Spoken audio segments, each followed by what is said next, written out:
Ricardo, okay.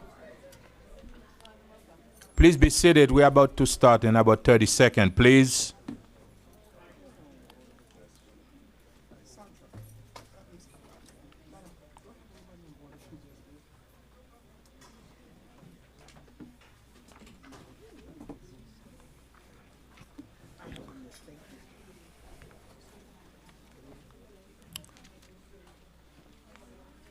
Good evening, everyone, and welcome to our regular council meeting. Today is July 9th, 2019. This is our last council meeting before recess. Welcome to the city of North Miami, and now please rise for the Pledge of Allegiance by Officer Ocean Emmanuel.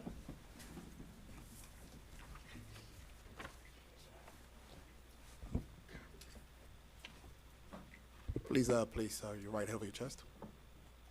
Pledge allegiance to the flag of the United States of America and to the republic for which it stands, one nation, under God, indivisible, with liberty and justice for all.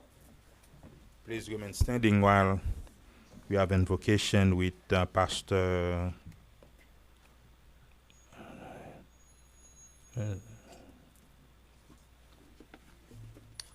Gervais. Thank you very much. Thank you again for inviting me to give this invocation. Father, we thank you for the city of North Miami. We thank you for the councilmen and the citizens of this great city. And Lord, Heavenly Father, we thank you for another day of life, another day for family, another day for friends, and another day to bless our foes.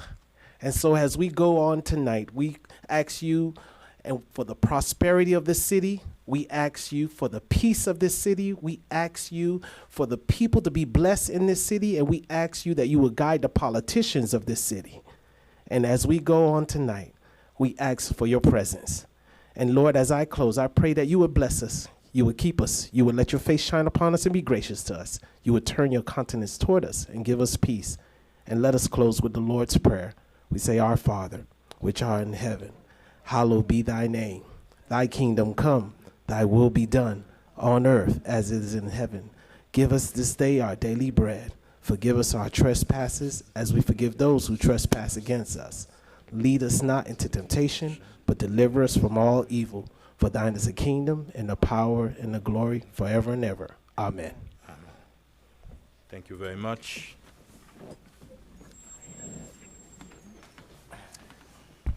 We want to thank Pastor Eddie Gervais from Community Christian Church.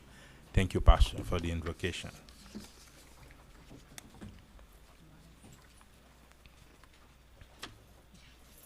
And now we have some special presentation. Unfortunately, State Representative from District 108, she's running late. I think she will be able to do a presentation at our next council meeting as we move forward. And now we have a special presentation by the Scholarship Awards from the North Miami Educational Foundation Board. We're going to go downstairs.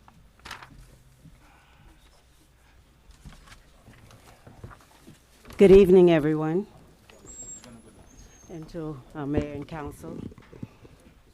My name is Andrea McDonald. I serve as the board liaison for the North Miami Educational Foundation. We are here tonight to present the 2019-2020 Scholarship Award to 17 North Miami students that have met the criteria to receive these funds. For a little history, the North Miami Educational Foundation was formed in 2012 as a result of the city's agreement with Olita Partners, developers for the site formerly known as Biscayne Landing, now known as Solomia. A commitment was made by Olita to give $750,000 over 5 years to assist North Miami residents in their pursuit of educational goals. Therefore, a scholarship program was established in 2013, and beginning in 2014, the foundation has awarded a total of $194,000 in scholarships to 60 students to date. We are excited to be making a difference in the lives of North Miami students who have the potential to succeed. We especially thank Olita Partners and North Miami's mayor and council for creating this awesome opportunity. I'd like to recognize the foundation's board of directors, led by Stephen Mall, president, Gypsy Metellus, vice president, Clark Reynolds, treasurer, and now Councilwoman Mary Estime Irvin, who served as secretary. Also on the board are Patrick Lacuti, president of North Miami Senior High School, Miriam Stewart, principal of the North Miami Middle School, Sophia Hall, a retired educator, and our own chief, Larry Jariga, and Arthur H. Sorey III, deputy city manager. Today we honor the following students. Please come up as I call your name. Some of the students are not here for various reasons. Some are attending summer school, out of town, internships, etc. We have Abraham Arogala. He graduated from North Miami Senior High and attending Florida State University to pursue a degree in political science. Abraham is a second-year student, and he's at summer school for the term. Casey Borchico, a graduate of North Miami Senior High, attending the University of Florida to pursue a degree in political science. Okay, guess she's not here. Rajini Bougie, she's a graduate of Dr. Michael Kropp Sr., and she's attending the University of Central Florida to pursue a biomedical degree. Rajini is a second-year recipient. I know she's not here tonight. Kimberly Dacius, a graduate of William H. Turner Technical Arts School. She's attending the University of Miami to pursue a degree in nursing.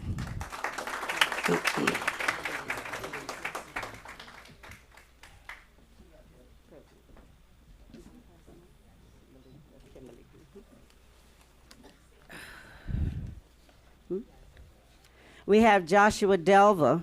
He's a graduate of Monsignor Pace High. He's attending Barry University to pursue a degree in accounting. Joshua is also a product of North Miami's Youth Opportunity Program. This is his second year. Ronelda Eliason, a graduate of William H. Turner Technical Arts School, attending Florida International University. She's pursuing a degree in political science. Ashley Gill, she's not here tonight, but she graduated from Alonzo and Tracy Morning Senior High. She's attending the University of Florida to pursue marketing degree with also a degree in business. Ashley is a third-year recipient. Bianca Gray, is she here? A graduate of William H. Turner Technical Arts School. She's also pursuing a degree in political science, and she's attending St. Thomas University. Ian Laris Chasson, he's a graduate of Doctors Charter School of Miami Shores, attending Florida International University, and he's pursuing a degree in business administration. Mark Kinley Loquette, graduate of North Miami Senior High School, attending Miami-Dade College to pursue a degree in sports management. Reginald Lucian, a graduate of Monsignor Edward Pace High School, attending Florida International University to pursue a degree in biological sciences. Rebecca Mars, she's graduating from Miami Central Senior High, attending Miami-Dade also to pursue a degree in nursing. Crystal Michelle, a graduate of the Master Academy at Key Biscayne. She's attending Florida International University to pursue a degree in nursing also. Crystal wants to become a midwife or nurse practitioner specialized in labor and delivery. Crystal is a third-year recipient. Victoria Paul, a graduate of North Miami Senior High, attending Florida State University to pursue a degree in political science. Well, this political science, good. It's right on time. Darrell Piles, Jr., a graduate of North Miami Senior High School, attending Barry University. He's also pursuing a degree in biomedical science. These heavyweights. And Dieudonne St. George, a graduate of Miami Northwestern Senior High. She's attending Emory University in Atlanta, and she's pursuing a degree, let me say this right, neuroscience and behavioral biology. She's our third-year recipient.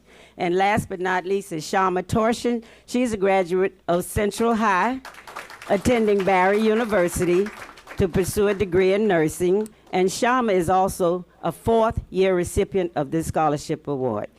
Each student has been awarded $3,000, and they are eligible to apply for additional funding each year of their undergraduate studies, up to 4 years if they meet the scholarship's requirement. Please give a hand for these amazing individuals.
Please follow me out into the lobby, please. Yeah.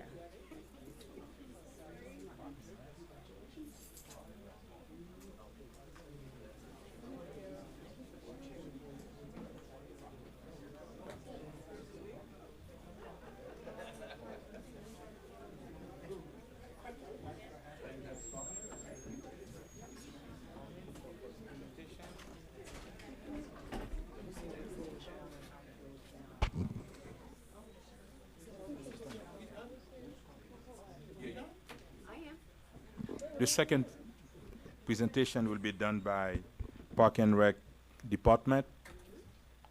Derek Cooker.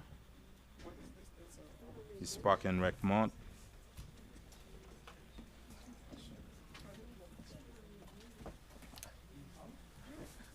I just resigned to tonight being a big old mess. It's not National Parks and Recreation Month, and we want to address this proclamation to Derek Cooker, you the Director for Park and Rec, on behalf of the City of North Miami. Congratulations. You want to say a few words? Good evening, all. July is Parks and Recreation Month, so we want you to celebrate your parks systems throughout the country, and especially here in North Miami. We have beautiful park facilities. If you haven't had a chance to see one of our 23 amazing facilities, I encourage you to get out and play. And it's Game On is the theme for this year, 2019. So it is Game On. We have a lot of activities this Saturday from 12 to 4. We will be at Sassel Pool. You can come to Sassel Pool for $1. Enjoy the pool. There's also free hot dogs and water along with chips. So you get that for $1 this Saturday, 12 to 4. Please come out. We'd love to see you. Thank you very much. Thank you very much, Derek. That's conclude our presentation, but I see two reps from the state legislature. We have Mr. Joe Geller. Thank you for coming. You want to say a few words or a special presentation? Come forward. No, whoever is here, yes, yes. You want to? Barbara Watson from District 107. Right.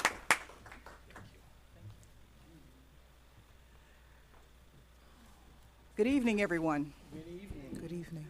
Tonight we were planning to do an update on what has transpired in Tallahassee, and if I can get my colleague to join me, we're going to talk about some of the things that have occurred in Tallahassee.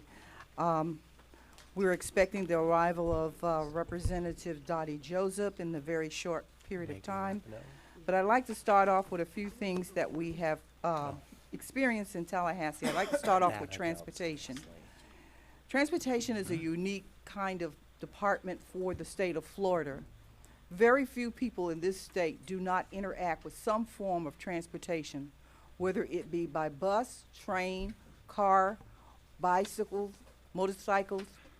Any of those kinds of transportation needs throughout the state of Florida are addressed in the issues that we handle in Tallahassee. But one of the most important things I'd like to talk about is HB 385. And after a number of complaints from the Miami-Dade Express authorities on DMX, is what most of us refer to it, this bill was presented by Representative Oliva, and which had a limited surtax for the chartered counties and region transportation system, as well as an appeal of the Dade County Express Authority. This bill is extremely important to us because it removes the existing authority in which we have currently in this county. It removes that commission so that they will no longer have the authority. With the bill that was presented by Representative Oliva, it created the Greater Miami Express Agency, better known now as the GMX. Number of complaints were coming into the state as it relates to the tolls, condition of the roads, and how we utilize those funds that were collected. It was believed by the legislators that we should in turn remove the existing committee and reduce the rates, and also making certain that if there is any opportunity or request or need to increase tolls, it would have to go through a lengthy process to make sure that it happens. This bill was signed on July the 3rd and went into effect on July 1st. That is not a mistake on my part. It was put in effect on July 1st, but was not signed until July 3rd by the governor. One of the other things that I thought was very important and I felt we should address here today has to do with BS 7068. This bill created an express kind of road system that will come from Naples and go to the state of Georgia. This was considered to be an evacuation route that would alleviate traffic in the event of some kind of catastrophe or state emergency. But I beg to differ with this particular bill because I think it makes no sense. It starts in Naples, it drops off on I-4, which is one of the busiest roadways in the state of Florida, which I believe will create a huge congestion for people who are evacuating. You either would have to go east on I-4 to pick up the turnpike, or you would go west to pick up 75. Then you would travel again northbound until you get to another juncture where the road does not meet. So there's several gaps in this particular road system. The concern that I have is that there is an automatic increasement or pay into the actual performance of this road of $130 million annually. For a road which is not complete, which does not actually alleviate congestion by dumping you off on another congested road, it inhibits the ability for people to successfully evacuate the state of Florida. By implementing this bill, it will also require the 1230 rule. The 1230 means that you would have to have a 12-year bond on it.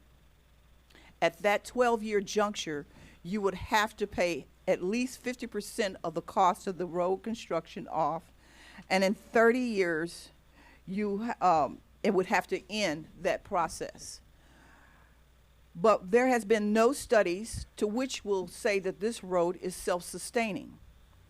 But each year we're obligated to putting $130 million into a fund which will support this system, which we do not know is needed, and will also create further congestion.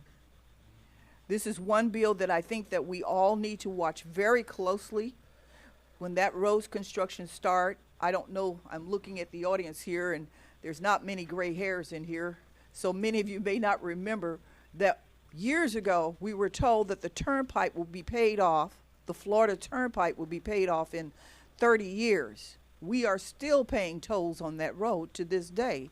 That road was constructed in the 50s. So is it ever ending? I think that we should be very concerned about a bill such as this. The next bill I'd like to discuss with you this evening has to do with texting and driving. This is a much needed bill in our state. Distracted driving has caused too many lives, too many accidents, and that we should make certain that we keep people's eyes and their actual ability to be concerned with the traffic flow, how things are moving within the community, and if we can legislate something that will help our students, our children, our adults to drive more safely and not be distracted while they're driving, I think we will be better off. But this bill also presents another problem. Many times we find that there, with some of our law enforcement agencies, not the ones here, but many of our law enforcement agencies utilize this as an opportunity to pull our children over and then start to investigate other things. So we have to make sure that we put a mechanism in place to make sure we monitor that we're not abusing it. We want to make sure that this bill does exactly what it's supposed to do, is to stop texting and driving and increase safety on our roads in the state of Florida. I'd like to talk a little bit about the Groveland Four. Many of you may not be familiar with this. These were 4 African American men back in 1949 who actually were arrested, one of which was shot and killed by the police department. And as they went into the custody of the police department, the three survivors, in the transporting from the jail to another location, 3 of those men were shot. After further review and years had passed, it was found that these young men were not guilty of the crime in which they were being incarcerated for, and it was from the county of Lake County, and their sheriff department apologized to the families of those deceased people and the families of the deceased and those men that were in prison for years for a crime which they did not commit. It was our Governor Scott that said that he would authorize a pardon to those men after they had fully served a term, their terms in jail. But it was what our current governor, Ron DeSantis, that actually gave the pardon. And I would like to make sure that we all recognize that he understood the injustice that had occurred to these 4 men. So this is a very important bill for us. And I'd like to talk a little bit tonight about the bill in which I passed in Tallahassee. The bill which I passed, I thought, was very important for us as a state. As you know, we are in hurricane season. The bill itself was to grandfather in electricians who had actually been with local licenses in their communities or either in their counties. If they had had their licenses for 5 years, they would be able to apply, pay the fees that were associated with a state license so that they will be able to operate all over the state. The reason I felt this bill was imperative that we pass, if any of you are familiar with what has occurred in the Panhandle and the catastrophe that has occurred there, we had the opportunity to visit the Panhandle and the damage and the problems that exist there are just unthinkable. So we need to have people in place that are going to be prepared and ready when we start having construction. Electricians are needed in almost every structure in which that are assembled or replaced. We have to have lights in barns. We have to have in my churches, in our schools, our businesses, and all throughout our city. electricians are needed. It is going to be my effort in 2019, or rather 2020, to present a contractor's bill, because we must prepare. If we were to have another catastrophe of any scale near what has happened in the Panhandle, we would not have enough people with the skill sets to be able to come and restore our community. In closing, I'd like to say to you and talk about the resolutions in which I've passed in Tallahassee. One of which was called Storytelling Week. This is very important. It engages our children and have them the ability to be reading out loud, going into various parts, our libraries, and in our classroom to have the opportunity to hear stories either of their heritage or just plain adventures. So we designated a week for storytelling, and that week will be November 6th through the 23rd of 2019. The next bill and resolution that I passed, and I've had the honor and the pleasure of passing for the last 4 years. It is the month of May 2019. It is Haitian Heritage Month.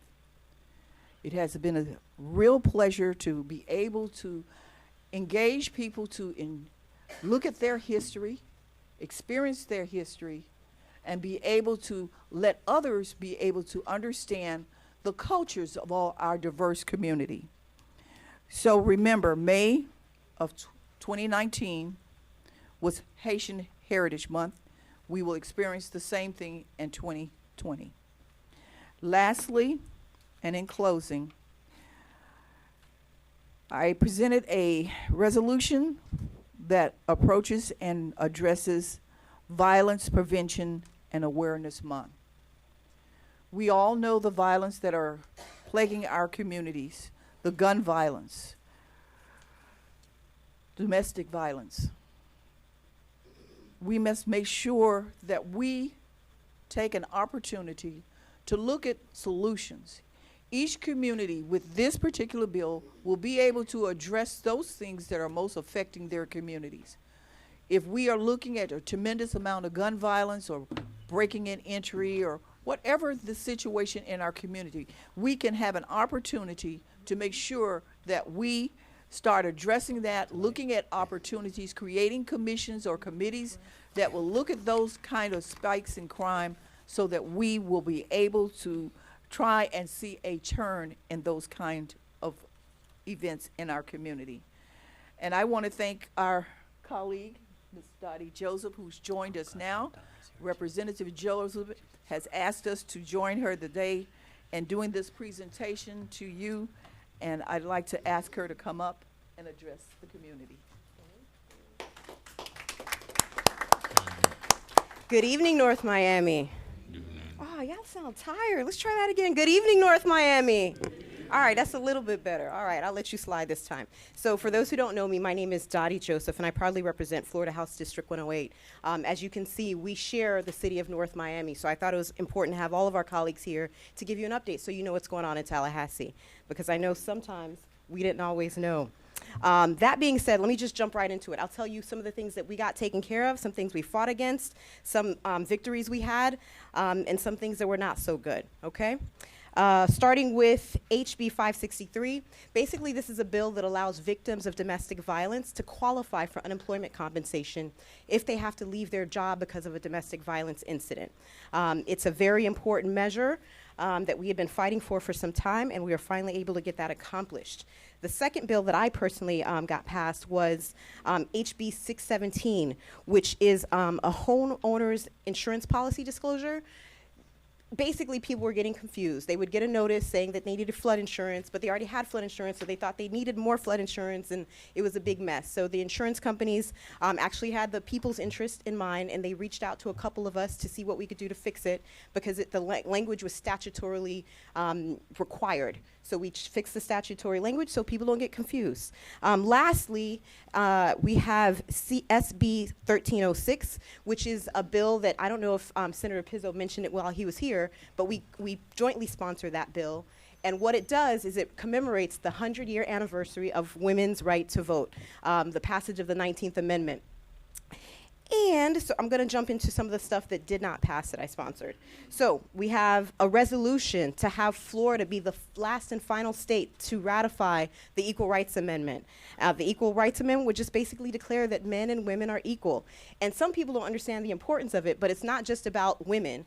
It actually is an issue that impacts men as well. I don't know how many people are familiar with the Supreme Court case that basically there was a gentleman who served in the military abroad in Asia, and it's the Nugent case. And then when he came home with his son, raised his son as a single parent all the way through, and the son got in trouble. But because the son did not get the same citizenship, even though he was born to a U.S. father, had he been born to a U.S. mother, he would have gotten his citizenship. However, if we had the Equal Rights Amendment passed, that would not have happened. There are a whole host of issues why that ERA is important. Equal pay for women. It's been a big thing with the women's soccer championship. Let's give them a round of applause. Yes. But equal pay is something that's important. It's something that we would think is a no-brainer, but it's not. It did not get a hearing this time. We're going to continue to fight for it, not just for the women's soccer, but for women everywhere. There's no reason why we shouldn't get paid the same for equal work. Paid family leave. The United States is the only country in the developed world that does not have some form of paid family leave. We're working on changing that. There were some things in terms of criminal justice reform, automatic sealing of certain records, especially when they were unjustified. We also have a bill in light of the sanctuary cities policy. So I'm going to just jump into that one right now. That was one that passed, is SB 168, which compels local governments and state agencies to basically cooperate with ICE. They have to hold on to detainers. So beyond what you're constitutionally allowed to be held, now they get to hold you up for 48 hours. Those costs are now borne by the local governments, which get passed on to us, law-abiding, non-tax evading citizens. We fought against it, but it still passed because that was the priority right now. Politics are politics. That being said, there was a bill that we did to try to mitigate some of that, which is one that would allow immigrants to qualify to get driver's license, which used to be the case in Florida until they changed it to only require U.S. citizen forms of ID. So whether it's a passport or your green card. So now it's a safety issue. We live in South Florida. We know who's driving on the roads. We would like them to know the rules of the road. It would be helpful. In New York, they passed it. We're going to try again. Background checks. So I know that Representative Watson may have talked a little bit about that, but we proposed a law that would require universal background checks. Even over 90% of gun owners support that measure. It was not adopted this time. We proposed something to protect the Sadowski Fund. That was not accepted this time. Representative Geller and I proposed a law to repeal the death penalty. That didn't go anywhere this time. And lastly, the maternal mortality prevention task force. So we're going to continue working on that. Now, let's talk about some good things that did pass. We had the infectious disease elimination program, which basically the needle exchange program, which was started right here at the University of Miami as a pilot program, which was now let out for the entire state. Dignity for incarcerated women. Now, you know, men can't be in the same places where women are undressing. You would think that that was there anyway. Make sure that they get access to feminine products, things that you thought was there. It wasn't there. So we made sure that it got there. Texting while driving. Did you cover that? Okay, good, done. In terms of criminal justice reform, there were a couple of things that happened. So we talked a little bit about the occupational licensing, but we also raised the felony theft threshold to from $300 to $750. So less people will be caught up as a felony for that particular measure. It also eliminated the mandatory direct file, which is a big victory for those of us in the criminal justice reform community. We took away the ban on smokable marijuana. That was just a little loophole that the legislature did last time, but fortunately with some pressure from the governor, that got corrected. Now, let's talk about some of the heavier stuff that happened. Voting rights restoration reform. So SB 7066.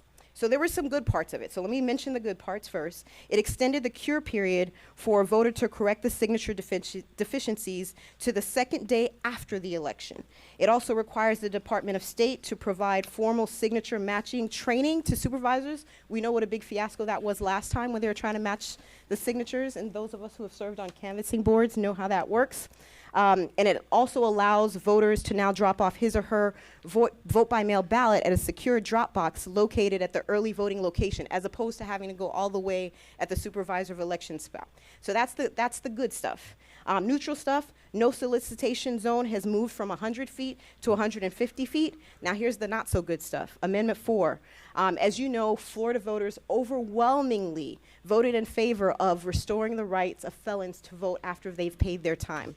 Unfortunately, this legislature, the majority of this legislature decided that they wanted to add some strings that were not previously attached.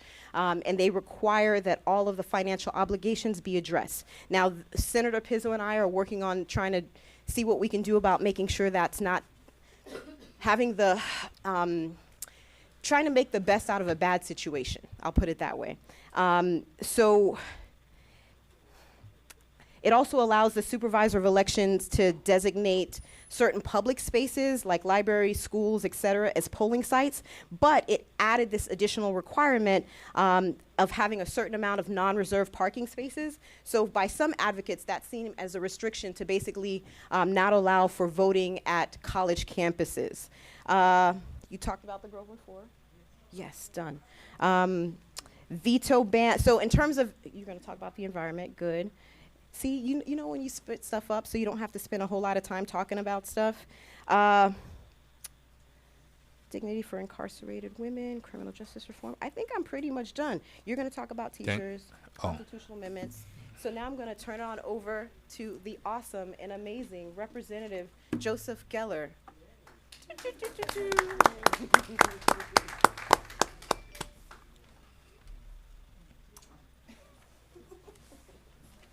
Am I blessed? So nice to see everybody, and let me just say, you know, everything you heard is right, and everything you heard is true, but I took a little darker view of this session. I just think a lot of stuff went wrong, and the things that went right just weren't enough. There just weren't enough. So let me go through some of these particular things here. First, I'm happy to see that some money got sent to the North Miami Senior Citizens Foundation, and your delegation worked hard to make sure that happened. That's a very deserving cause. So, never enough, but not too bad. You know, speaking of that delegation, I know Senator Pizzo was here, Mayor and Council, that Senator Pizzo was here speaking to you previously. We work very well together. The three of us represent the city in the House. He represents the city in the State Senate. And we have a really very good, very harmonious working relationship. And I'm really pleased to have us have that unity. And we represent a lot of diversity, and so does this city. That's one of the hallmarks of North Miami. By the way, I would be remiss in my comments if I didn't take the opportunity to congratulate our new mayor on being the new mayor. Thank you very much. Thank you. And our re-elected councilman who's stepped off the dais, but please tell him when he gets back. And our brand new member of the council, Mary Estima Irvin. Congratulations to you. And our other re-elected councilman, Galvin. Were you? Did you even? Yeah, I'm just a piece of the furniture at this stage. It's okay. I know. I heard the vicious rumor. Of course, our new clerk as well. Congratulations, clerk. They kept telling me that you had an opponent, and I kept saying that. It's not even right. Carol's is just continuing. She didn't have to run. She's untouchable. So, but I do want to say that some bad things happened in Tallahassee, and it's a mark of the fact that the leadership doesn't see things the way we do. I don't point fingers, and I don't call names, and I don't, you know, that's not productive. Our disagreement is a disagreement of ideas. One of the big differences between Washington and Tallahassee is, at least in Tallahassee, people talk to each other decently and civilly. I can't hardly remember the number of times that a member, even of the other party that's in control, was disrespectful or downright rude. but I disagree with their ideas, and I know that goes for my colleagues as well. And some of the things they do just don't make sense. And let's start with saying that teachers should have guns in the classroom. What a terrible idea that is.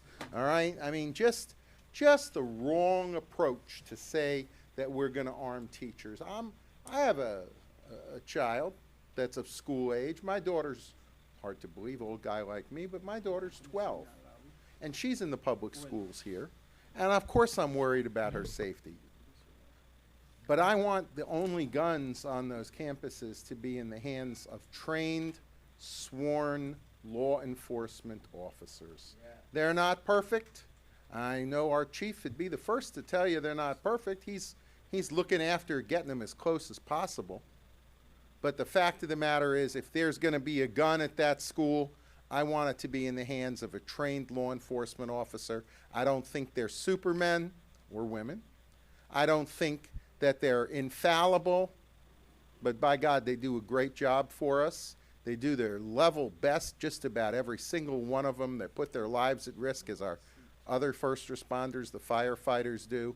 And if there's going to be a gun at that school, that's who I want carrying it, not somebody who thinks they know what to do with it. The potential for tragedy is tremendous.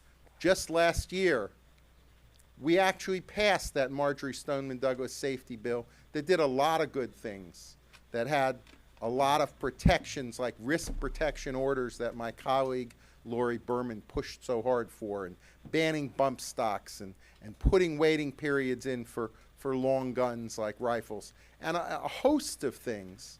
And then they come back this year and they make this, they take the one bad part of the bill and they make it even worse. Just misguided. And while we're talking about education, the idea that they passed something so that millions of dollars are going to go to private schools instead of public schools. Look, if you want to send your kid to private school, God bless you. But we need to fully fund public education, and we haven't done that in this state, at least in a very long time, if ever. And to take that money and put it into private schools and leave all the other kids behind, all the ones that are still in our public schools that now are going to be short money, that's wrong. It's the wrong approach, and I'm disappointed we've seen that happen. You know, some things were done on the environment. They did put some money into the Florida Forever program. Not enough, but something. And I give some credit to this governor for saying he's going to be an environmental governor and for making that a priority. You give credit where credit is due. You never look at whose idea it is. You have to judge the idea based on its own merit. As much as I disagreed with the governor about his private school voucher plan, I did agree with him on some of the steps he took on the environment. And again, you give credit where credit is due and you criticize when you need to. My colleague mentioned this so-called sanctuary city bill. We don't even have sanctuary cities in this state. The biggest problem with it is not that it imposes costs on us that should be borne by the whole country. That's a problem. But it's not the biggest problem. The biggest problem is it's mean-spirited. It's awful. It attacks people. It makes people uncomfortable. It's not what this country is about. You know, the Statue of Liberty has some words on it, and it doesn't say, give us your fine people. You know, we have somebody up in Washington, I won't name, who thinks they were fine people marching with the neo-Nazis and Klansmen. I don't agree with that. But that Statue of Liberty says on it, give us your huddled masses. Give us the wretched refuse of your teeming shores. It doesn't say you have to be smart. It doesn't say you have to have an education. It doesn't say you have to be lucky in the circumstances of your birth. It recognizes that all people have value. Every single one. And some of the children and the grandchildren of those people who came like that have turned into some of the greatest Americans that we have, because in this country you get a chance. And the way they turn their back on what this country stands for, I said that in a discussion on that bill. I said, let's show some compassion, let's show some kindness, let's be America. And that's what America is about. So I was just crushed that they could so easily disregard people's rights. We're seeing it every day now down at our border. People that are dehumanized. You know, we passed a bill this year to strengthen protections against all kinds of discrimination, including anti-Semitism. I was happy to see that, one of the few bright spots. But as somebody who's seen what anti-Semitism does, who's seen what that Holocaust is, when you start to dehumanize people, that's what leads to something like the Holocaust. And that's what's happening every day in this country. And we all ought to be mad about it and not stand for it and not just stand by and shake our heads. There was Thank you. There were the continued attack on home rule. You know, your city council works hard to try and do what the residents want. And that's true for every local government I've ever seen. Sometimes they make mistakes. Not this one, of course. Sometimes some local governments do make mistakes. But the fact of the matter is they try. And somehow our colleagues think that when they walk into that state capitol building, they get smarter. And I've reminded them that's not true.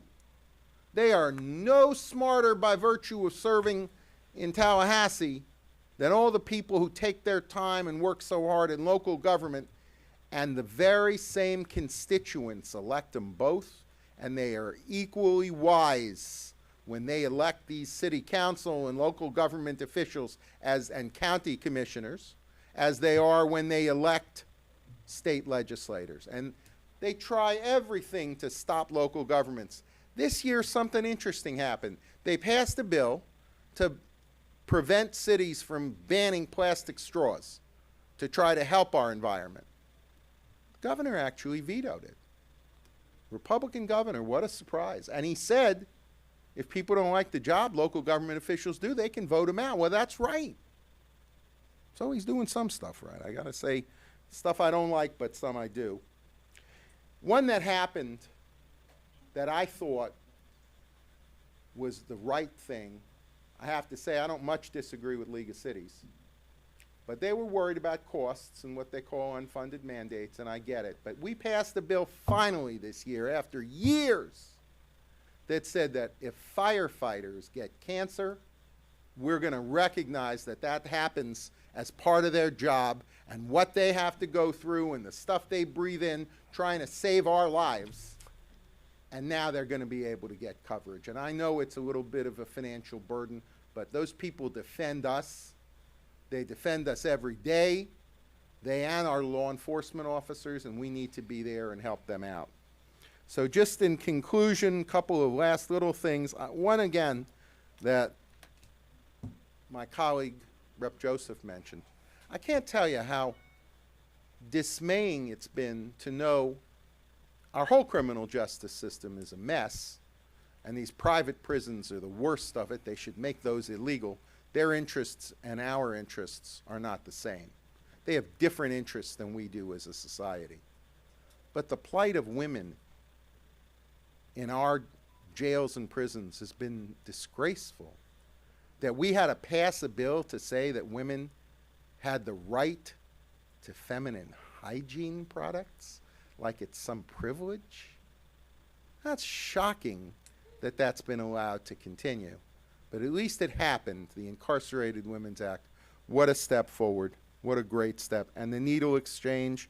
You know, there's so many things we could talk about that happen up there. I'm not going to take more of your time, but I will tell you it's a struggle. They are misguided. They may be well-intended, but they're misguided.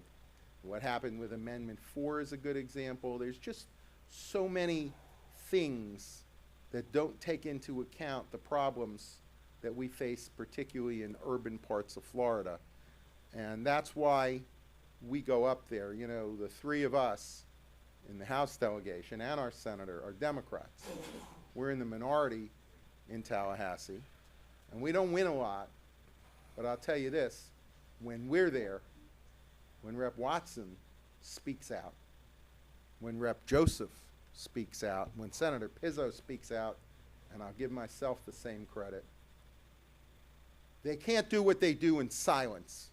They can't get away with it. They don't have the right to just pass it through like nobody cares. At least we're there to call them out and tell them what's wrong and tell them what ought to be. And we're going to keep doing it as long as you want us to be there, and we're going to try and set them on the right road. So thank you all for listening. Thank you very much. That pretty much concludes it. I just forgot one thing in terms of the budget. We filed 5 different ones. Of those, of all of my cities in the district, North Miami's the only one that got funded with $150,000. The appropriations for the North Miami Arch Creek, the rest of them got vetoed, Lord knows why. But you got some money home. Okay. Thank you very much. Thank you, District 100, District 107, and District 108. Thank you very much for a job well done in Tallahassee. Thank you very much. Thank you for having us, Mayor. Thank you. Can I, Mr. Mayor, just one thing I have. Mr. Rep, and Madam Reps, please, one of the items that's very dear to my heart, and I know he vetoed it, but the argument should be I know where their Jeanette Nunez is from. They get funded for the senior program. Oh, praise God! Okay, that's not good. But at least it's even now. But that's a fight, Mr. Geller. That they, if they do get it, we at least should advocate for that one because all senior matters. Thank you. There Thank you go. Thank you, sir. Thank you very much. And also, you know, we have another representative from the city at the county level. We have Commissioner from District 2, Commissioner Jamonis team. Do you wanna say something?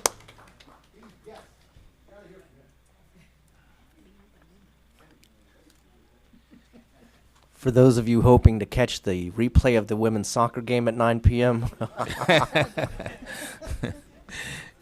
Good. Mr. Mayor, Yes. City Council members, thank you for the opportunity. I wasn't here to speak, Mr. Mayor. I just came to listen to our state representatives reporting on their work in Tallahassee. But Councilman Galvin just stole my thunder and reporting on the women's soccer team winning. And the guys, I'm sorry, we can't do it anymore. We didn't win. But I'll take the opportunity to invite members of the City Council, the audience, and those watching on television that my district, my office is going to have a wonderful event. Outside the border of the city, of course, it's going to be a mango festival on the 20th of July at Oak Grove. So you all invited. So it's mango season. So, and this is going to be the first, in North Dade. I really would like to see as many people as possible enjoying that festival. So you all invited. Thank you for the opportunity. I believe I've had the opportunity to congratulate all of you on your re-election. Of course, Mr. Fixture on the dais. So yes, we did, right? Kind of, right? So again, congratulations. I'm here at your service. If there's any requests, please let us know. Very soon we'll be starting our budget sessions at the county. So if there's anything that we need to do, Mr. Mayor, I'm glad that your money is on its way for CAGNY. Thank you very much. I was told that it was a little delayed because of the election because we couldn't get in contact with county hall and city. We understand what was happening. So hopefully there's more we can do together. And have a wonderful evening, and thank you for service. Can I ask you a quick question? Yes, sir. Commissioner Moniz team. as a city, if we want to put an item on the agenda, like we want to get money from the county in the budget, what do we do? Well, it's best to call me or ask me. It's also good if the city council pass a resolution. There is a constant fight in the county to ask for money for MOCA. This preceded me, but we continue asking for more money for MOCA. But if we can have your support advocating for that, not just before me, but also other members that represent our city, and also requesting a meeting with the mayor and his staff, I think that can always help. Another question: did they stop annexations? No. Well, I would say Just that. say. Yeah, I would. Well, I would say that the county government doesn't have an appetite for annexation, but you shouldn't stop trying if this is what you really believe in. Okay. And it's a game of coalition building. So. Okay, I thought they stopped from doing any. There is no annexation moratorium at all. on Okay, there's no- okay. It's I think a number of applications have been delayed depending on the district Okay. that they're in, but also well, you have very capable people here who should continue to advocate, and you yourself and your members should reach out to other elected officials, because it's best that you connect with your elected officials and staff connect with staff. And I think if we go these two routes, we'll be able to accomplish things on behalf of the city. Thank you very much. I have a quick Commissioner. Yes. question, Go Mr. ahead. Mayor. Mr. Commissioner, how are you? I'm wonderful, Please, sir. Welcome back. Thank you, sir. Yes. Please do what you can, just like the city of West Miami, because they invited me, and I went by and see their senior program. They got money from the county. See what you can, if we could get something from our senior program with almost 150 with a waiting list. We don't have enough funding to get more people in the program. If you could do something for us. You would have to do a whole lot more lobbying for this Okay. one, because I think it's about 2 or 3 years ago, the board approved an ordinance or resolution, whatever it was, making CBR allocation competitive. So we used to make an ask for the Miami Foundation, for example, and for all other organizations, but the mayor doesn't, unless it's in its power to do a line item, considering that he's a strong mayor, but that's not the approach at County Hall anymore. So if it's any, again, there is power and strength, and the collectivity. So if we come together and make a request, the mayor may decide that he's going to put it in the budget and ask the board to approve it. But traditionally, the way it's been done, it's no longer done that way. Thank you. Thank you. Do you have any? Yeah. No other question, Commissioner? Thank you very much. But don't stop asking. That's what I want to convey to you at the end. Thank you very All right. much. Thank you Thank very you. much. Thank you. Thank you very much. Madam Clerk, can you confirm the quorum, please? Councilman Desilme? Here. Councilwoman Estime Irvin? Here. Vice Mayor Keys? Here. Councilman Galvin? Here. Mayor Bieneme? Here. Mayor, you have a quorum. Thank you very much. Mr. Manager, do you have any addition, deletion? Yes, The I do agenda. need to remove tab I from the agenda. You're removing tab I.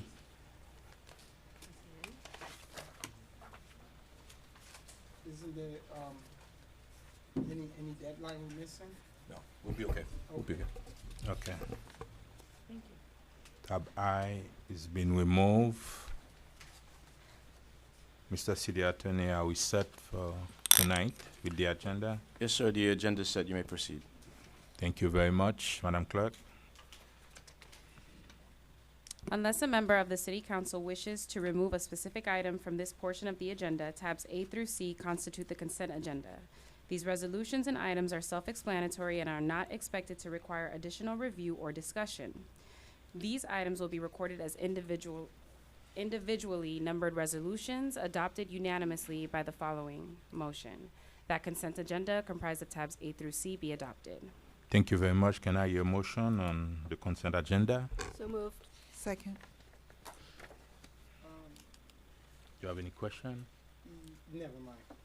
Never mind, I'm good. I have a motion to approve the consent agenda made by Vice Mayor Keys, seconded by Councilwoman Estime Irvin. All in favor? Aye. All opposed? The item passes 5-0.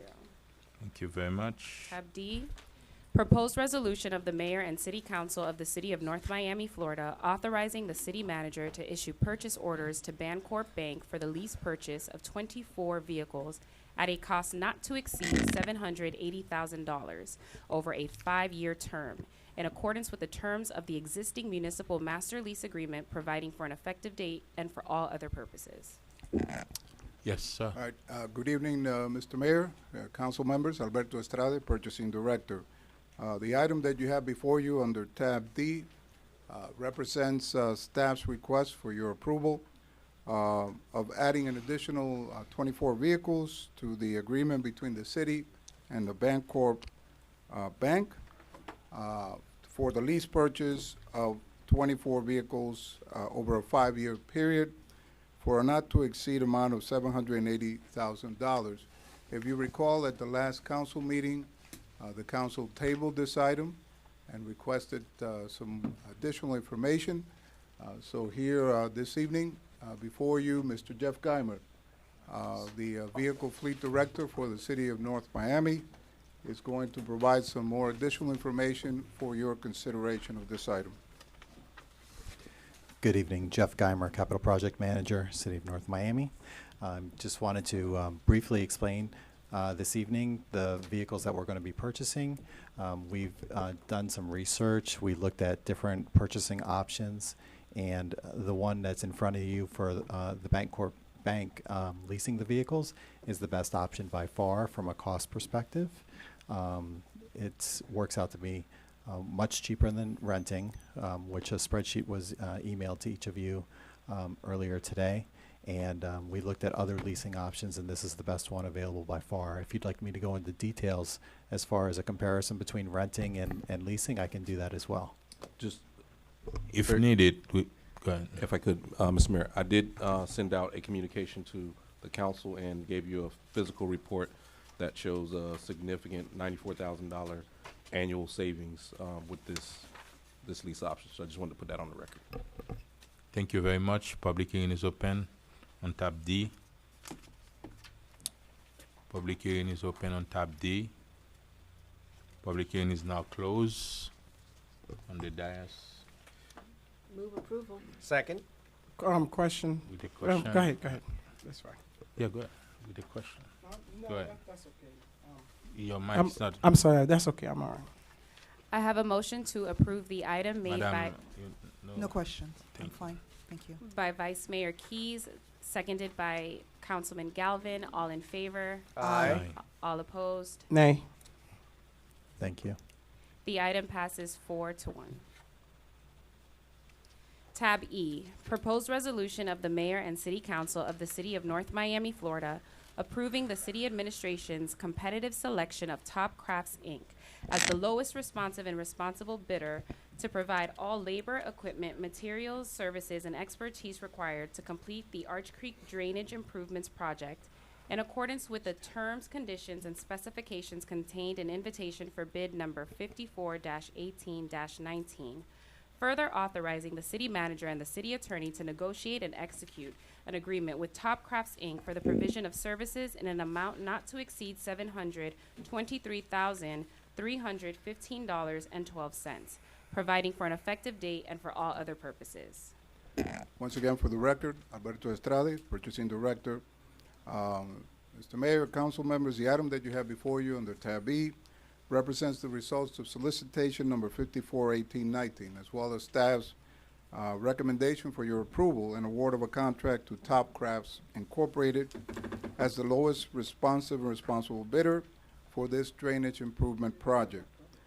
The amount of the contract is a not-to-exceed amount of $723,315.12 and an anticipated project duration of 120 days from notice to proceed.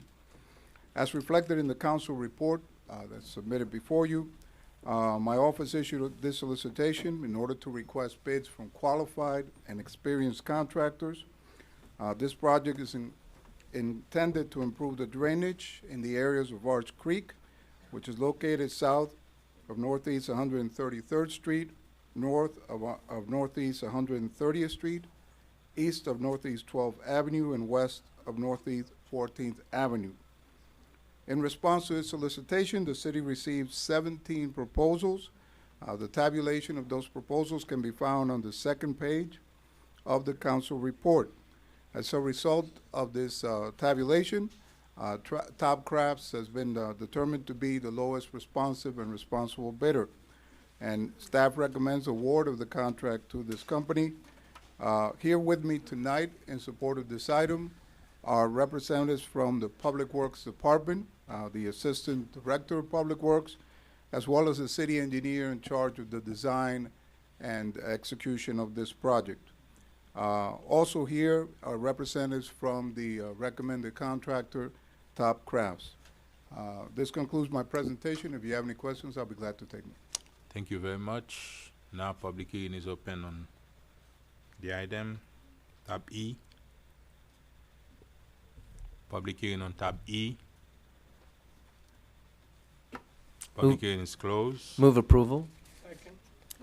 Do you have any questions? No? Question? Madam Clerk?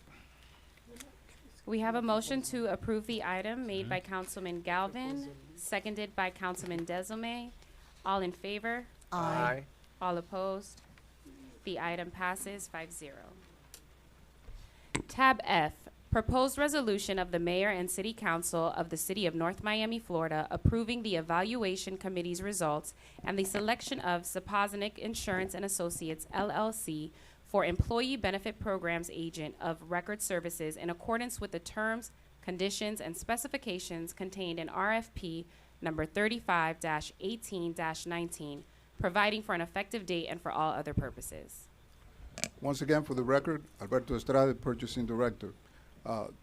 Mr. Mayor, council members, the item that you have before you under tab F represents the results of the evaluation committee review and recommendation to this council of the highest ranked firm, Sapoznik Insurance and Associates, LLC, to serve as the agent of record for the city's employee benefits program. This was done in response to solicitation titled RFP number 351819. In response to this solicitation, the city received 7 proposals. One of these proposals was deemed to be non-responsive, and the remaining 6 proposals were then forwarded to the evaluation committee for their review and evaluation. Based on the committee's review of the qualifications and experience of each applicant, Sapoznik has been ranked as the highest firm and recommended by the committee for award of this contract. The final scores and ranking for each firm, as well as a tabulation of each committee member's score for each applicant, is included as part of your council report package. The term for this contract shall be for an initial 3-year period with 3 additional 1-year options to renew. The actual fee for this contract shall be finalized and negotiated with the awarded firm, but in no case shall it exceed 3% of the total annual premiums. Here with me tonight in support of this item is the city's Risk Management Director, Ms. Karen Muir, who is primarily responsible for the administration of this contract. Also present in the audience are representatives from the recommended firm, Sapoznik. This concludes my presentation of this item. If you have any questions, I'll be glad to take them. Thank you very much, Purchasing Director. And now we are going to open public hearing on the item. Also, we're going to allow other firms that wish to speak on the item. If they wish to speak, I will allow them 5 minutes to speak. 5 minutes? If they have from the group.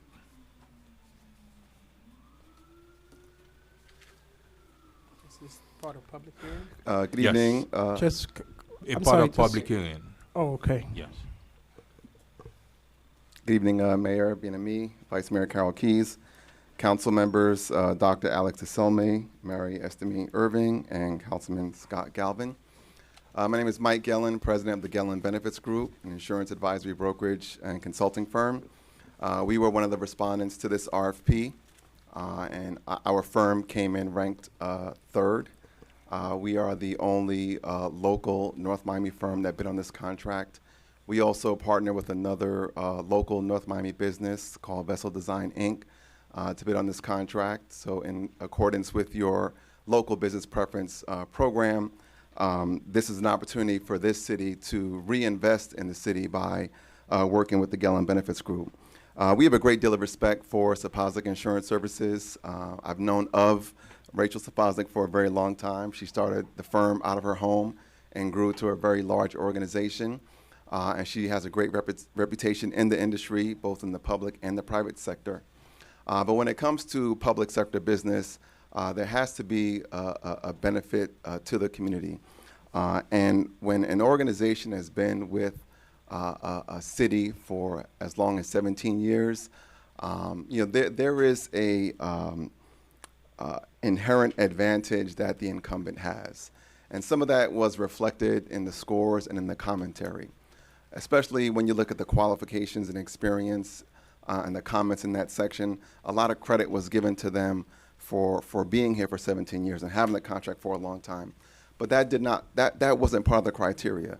The selection committee was to look at the overall qualifications and experience of the competing firms. And we believe we have some of the best experience and qualifications. Some of the firms we work with are many times larger than the city of North Miami, including the city of Miramar, Broward County Government, Broward Sheriff's Office, and many others.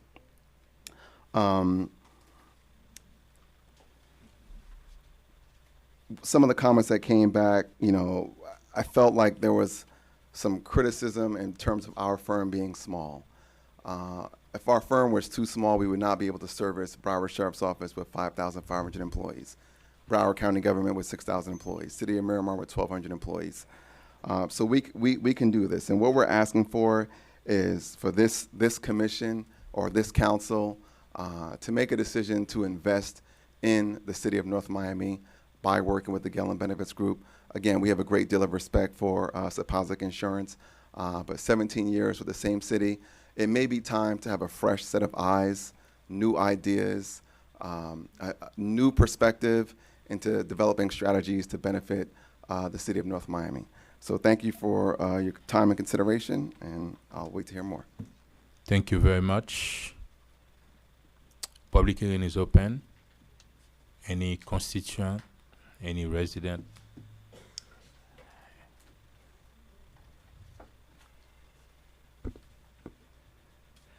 Good evening. My name is Alan Flores, and I'm with Foundation Risk Partners. Mayor, Vice Mayor, members of the City Council, thank you for the opportunity to speak this evening. Our firm came in second place in the RFP for employee benefit services by less than 0.2%, and we were the least expensive by $30,000. Please let me first applaud your staff for a process that was well done. Even though I'm respectfully asking that the City Council consider rejecting the recommendation and ask for a rebid, I read each evaluator's notes, I analyzed their scoring, and having been involved in my career in over 100 municipal insurance bid processes, I am confident the process was fair. I do believe, though, you have an opportunity to improve this process by focusing on how to reduce the approximately $5 million annually that you spend. And I think that needs to be the focal point. During our interview, we were asked several questions, but they were focused on service, rightfully so. You need to know that we have adequate services. But there was not enough time for a back and forth dialogue about strategies to reduce the cost of your insurance program. The committee acted in very good faith by having 6 respondents come into the interview, but perhaps a process that chooses a couple to 3 finalists and allows more time to focus on technical aspects and strategies would yield a better result. If this were done, the following questions could have been asked, explored, and a meaningful dialogue could have taken place. For example, will the Florida League of Cities pool be a viable option for the city?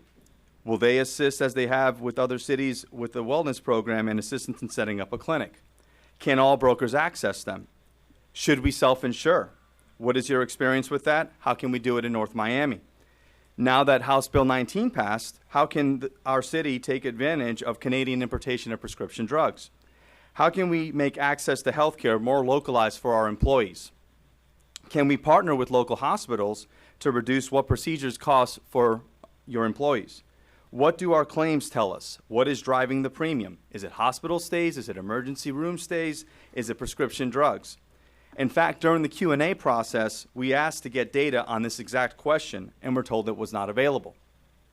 It made us wonder, have there been models and analytics completed on these programs and presented to city staff over the last several years? Now is your chance to look in to dig into those questions. And if they were looked at, can they be looked at with other firms with their ideas on how to do this? Imagine if you reconvene the state's best brokers to come back and compete on those questions and provide sufficient time to have a thoughtful exchange. You will get a powerful result. A result exclusively focused on a 3-year strategy to reduce costs and take advantage of innovation instead of having another 18 years of the same fully insured program. You're big enough. You have the resources for it. Maybe fully insured is right for you, but given recent innovations and regulatory freedoms, it's time that the city, with the size and resources of North Miami, explore more. I believe that while entirely fair and honest, this process could deliver far better long-term results for you if you were to reject this RFP and instruct staff to reissue it with more focus dedicated to premium costs. In conclusion, I ask that you consider this and take advantage of the opportunity to get the very best from all of us. And ask the most important questions. How will you reduce our premium? What is your experience in these programs? And how are you able to execute what you're saying you can do? I hope you will consider rejecting this RFP and quickly starting over so that the process can be perfected to deliver the best results for you. Whatever you decide, I thank you for your time and the opportunity to participate in this process. Thank you. Thank you very much. Public hearing still open on the item. Good evening, and this is Rachel Sapozniks. Thank you, Mike, for your compliments. I appreciate that. So I'd like to take a few minutes to discuss our successes with the City of North Miami and the top reasons why we were considered. And I think that this is really the key. Sapoznik Insurance does believe in cost containment, but we also believe and understand how important employees are to the City of North Miami. The City of North Miami's vibrant lifestyle diversity is created by the employees that work here. So while cost containment is extremely important, we also have to have access of good health care for our employees. And over the last 17 years, I'm very proud of the success that we've been able to achieve balancing both of them. Top reason Sapoznik was awarded the RFP. Total average premium for medical insurance is 37.2% below the national average. Total average annual employee dependent costs for payroll deductions, because the employees pay also, and we have to be conscious of how it impacts them, is 61.5% below the national average. Total annual North Miami employer cost, 29.5% below the national average. As payroll deductions have been reduced for all tiers this year in 2019, the employees of North Miami not only had a plan improvement because we went into a national program, but each employee that only covers themselves had a savings of their payroll deductions of $520. Employee spouses or employees that had a partner had a savings of their payroll deductions of $2,073. Employees that cover their children, which is so significant. And this was a big push by not only the city manager, but also the entire HR department wanted to help save money for the employees that have their children covered. We saved close to $1,400 in payroll deductions. And families saw a reduction in their payroll deductions of $3,047. That is significant. Their plans were improved, the city saved money, and the employees saved money. Not only that, we've also implemented some of the top technology. We've got the very robust HIRS system that not only includes online enrollment, but we also have one-on-one. So while technology is important and we believe in technology, we also understand the human component of understanding the benefits. It's one of the largest items that we spend on for our employees, and it is very important for employees to understand their benefits. So technology was included.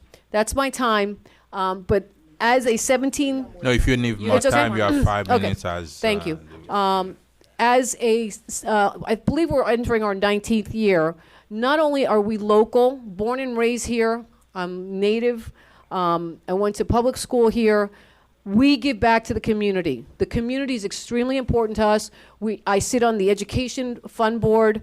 I work with many of the different organizations here as fundraising, as being part of the organization. We've adopted the school of North Miami Elementary School, which we provide services for them. And it is not just numbers. And that's what we have to understand when it comes to employees. Employees are not a number. They are human beings that have children, that have families, that sometimes have illnesses, and those illnesses need to be addressed, and they need to have the best care out there.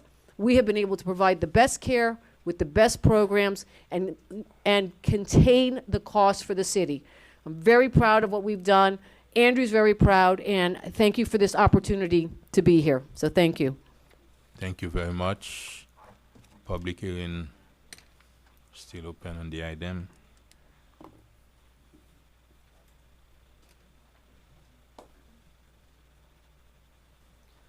Good evening, Mr. Mayor and City Council members. Kevin Burns, 2065 Alameda Drive. I'm a little uncomfortable that people are repitching their applications, their RFP. If we don't trust the management, his committees, the risk manager, who's one of the best in this state, to go through the proper process and screening. And if we're going to keep throwing, as one of the applicants said, throw it out and start over again until I win, that's not the way we do things. Are you going to do it with every single contract that we have going on in this city? This isn't the processes that we've been using for many years. You have an RFP. It keeps the politics out of it. If you you throw it back out, then it gives the lobbyists and everybody else a chance to come back and try to sway you all to vote for something that isn't quite right. I think you should take the city's recommendation or the administration's recommendation. Committee members had the ability to interview, ask questions, dig into the details. Don't fall for the last pitch to throw things out because it didn't go to the certain firms that people want. If the winning bid won because they scored higher, then that's the way it should be. Thank you very much.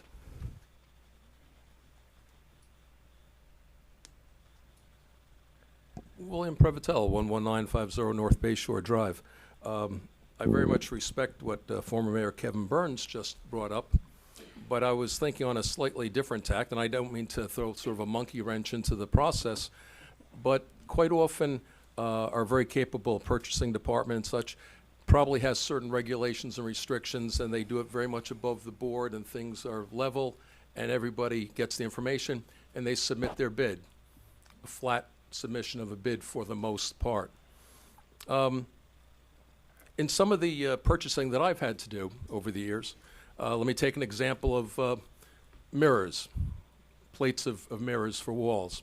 I don't just call up 10 places and say, what's your best price?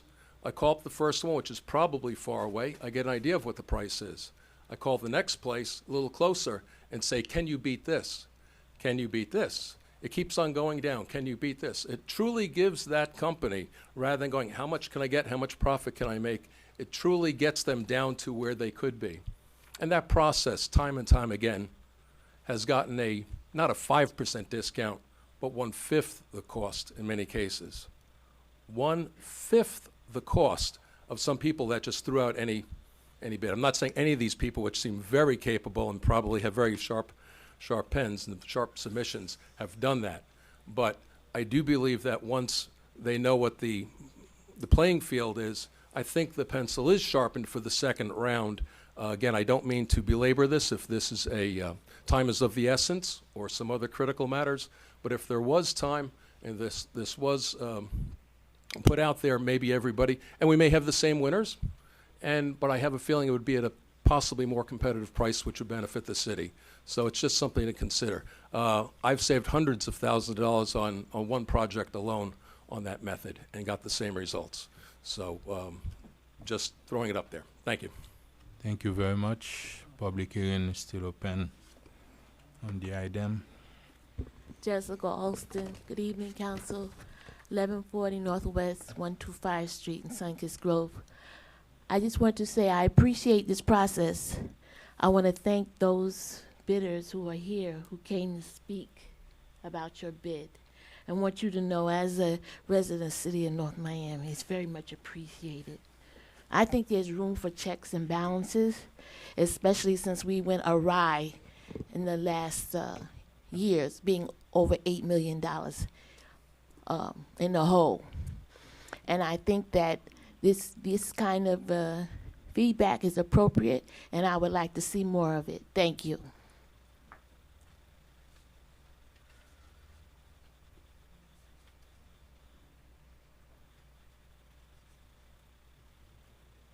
Public hearing still open on the item. Public hearing is now closed. Mr. Mayor, I'd like to make a motion to approve the staff recommendation of Sapoznik Insurance. And before we move with the motion, I would like to point out a few things. And Councilman Scott, on Chapter 7, Division 2, talking about the procurement of our code, the code of the city.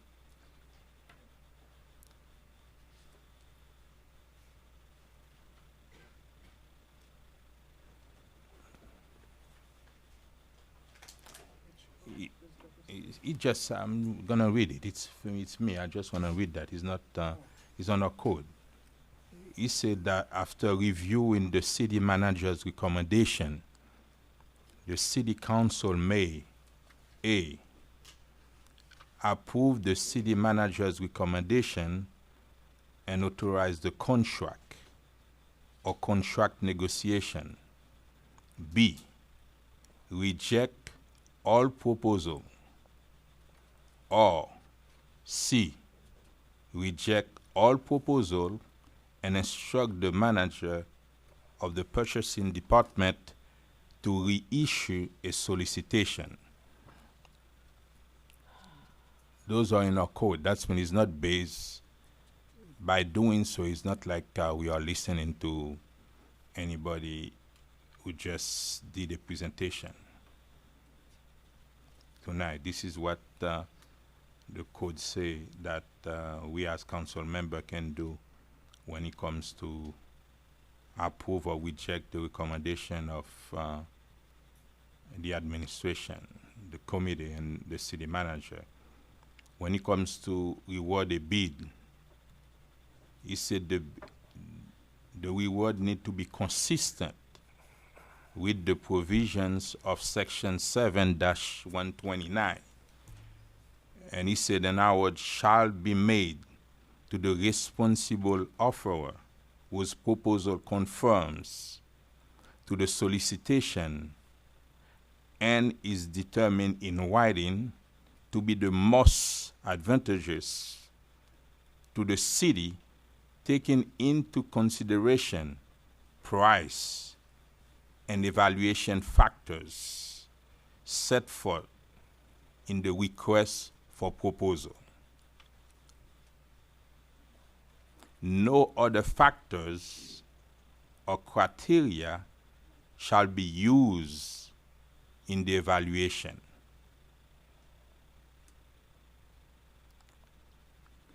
And I read some of the recommendation. It seems like, we bypass those recommendations. Those codes stated that the only factors that need to be used is whatever was set in the solicitation. That's been nice up to the council to decide it Could you read exactly what we want to do. Could you reread that last paragraph with the factors for everybody? Just The last one stated, a criteria should be used in the evaluation. The contract file shall contain the basis on which the award is made. What part do you want me to read for you? the part where the factors were the cost and other factors in the bid. There's a lot of factors So she's that need to be talking with it. She's Huh? talking about G. She's talking about G. Mm-hmm, right where you, to start back there. I read G already, no? I just wanted you to repeat it. Award consistent with the provision of section 7-129. No, it was the last thing you read. That's what he's going After reviewing the C. Oh, B, C, and keep going until I get where you are. Can you read it? I don't see where you are. I believe what you're Can you- talking about, Vice Mayor Keys, is where it says, consistent with the provisions of section 7-129, 29. an award shall be made to the responsible offerer whose proposal conforms to the solicitation and is determined in writing to be the most advantageous to the city, taking into consideration price and the evaluation factors set forth in the request for proposals. Thank you. Okay. Now on the dice. Restate my motion to approve Sapoznik Insurance as recommended by the committee and staff. With second for discussion. Second for discussion. Go ahead. Okay. Through the mayor, Mr. Attorney, so the only way to do other than accept Sapoznik would be to completely reject the bid. The only way to what? We're here, we're obligated to accept the committee's ranking number one. We can't say we want 5, we want 3, we want 4. We have to do that. And the only alternative would be to throw out the bid and start again. Is that correct? Right. For You the- have for the three public, so things that The you mayor, can do. the mayor is correct. Section 7-138G2 lays out 3 things that you can do once you receive the manager's recommendation, and that's either approve the solicitation recommendation, reject all proposals, or reject all proposals and instruct the manager to put out reissue a new solicitation. So through the mayor again to the manager, did you recommend this? I'm reading it. It says staff recommended it. Because before he said, the director of the purchasing department create the committee, make the recommendation. At the end of the day, you sign on it. Correct. That's when you approve it. Correct. In a way. So, Mr. Manager, are you comfortable with the bid, that everything was done properly? And, from what I hear, the committee reviewed everything properly? Absolutely. Given the history around this item and the issue that had at last year, we made some alterations to our committee structure. We had an outside member. Once the item was presented to me, I myself reviewed all of the comments, looked at the scoring to make sure everything seemed, normal. And after that review, I approved for the purchasing director to move forward with the. Is through the mayor to the manager, is there any reason that you would recommend to us that we should go for a rebid, that there would be something much more advantageous? I think there's a lot more than price involved. It is service and those items in the RFP, but are you comfortable? Madam Vice Mayor, just a quick question. After we put together the committee and the committee make its recommendation, if it's under 25,000, the city manager have the power to negotiate and decide it. But if it's over 25,000, he have to bring it Right. before us. That means cannot, after the recommendation, he cannot make no other recommendation and recommend that you reject that. You need to submit it to us, and So we I decide can't get our manager's opinion Yes, you of, can get this or Mr. Roglieri, Distrata, excuse me, whether going out would get us a better outcome. I mean, do we just keep putting this out and get, I mean, if we go out, maybe we'll get some better terms, but is this something that's advisable? I mean, you know, you guys know the history on this item. I pushed hard for it last year because I had concerns about pricing and where we were. I would submit to you, I worked very hard and saved the city a lot of money this year. We went through the RFP, as you guys recommended, for the new year, and the outcome is the outcome at this point. I mean, Yeah.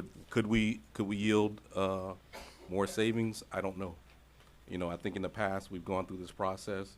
Sometimes we've been lucky, and we have, and there's been times where we got the same bid, the bid result. So it's hard to say. Okay, last question through the mayor to our attorney. What are termination clauses if we're not happy with service? And do we have termination clauses? I mean, because this is a 3-year this is a 3-year contract. I don't have the contract. You're talking about the previous one? The last one was 30 This, days. the one we're getting ready to enter into another 3-year contract. Right. Vice Mayor Keys, the standard or typical language is 30 days to terminate the contract. But there is always a provision for the city to terminate for, you know, non-performance, breach of contract, failure to perform, or, you know, myriad of issues. So What you're asking us is to reward the a contract tonight?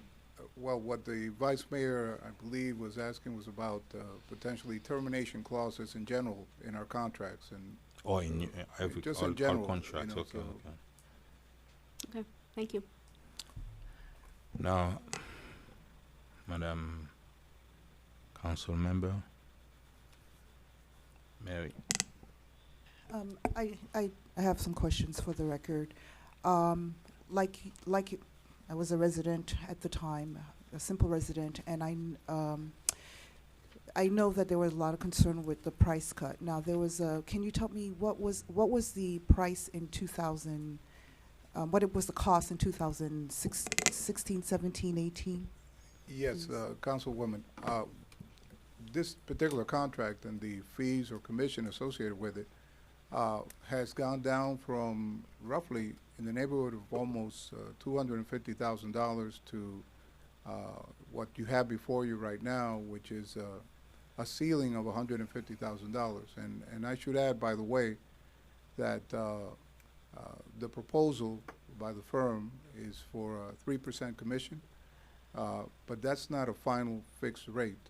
And I'm sure that they understand that this is subject to finalizing, and we have to execute a contract and subject to potentially further reductions.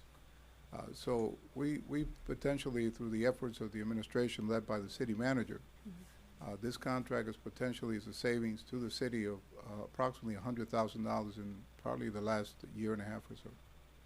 And why was that dramatically? I mean, we went from what to what? Can you give me figures? Roughly, we went from about a little bit over 3.5%. Can I have dollar figures, please, not percentage? Well, it's roughly based on annual premiums. The total annual premiums, which are roughly around $5 million in annual premiums. The commission is based on those premiums. That's what the compensation is based on. So roughly, I think there were perhaps a little bit over that. And now what their proposal is 3% of the annual premiums. So let me try to redirect my question. How many I'm trying percent? to How many percent was it before? Before, again, it was in the neighborhood roughly between, I don't have the exact numbers in front of me, about 3.5% to 4% roughly over the last 2 or 3 years. But remember, we were working under an old contract. So essentially what we had last year was when we came before this council, the council actually rejected the recommendation of the committee last year for this same contract.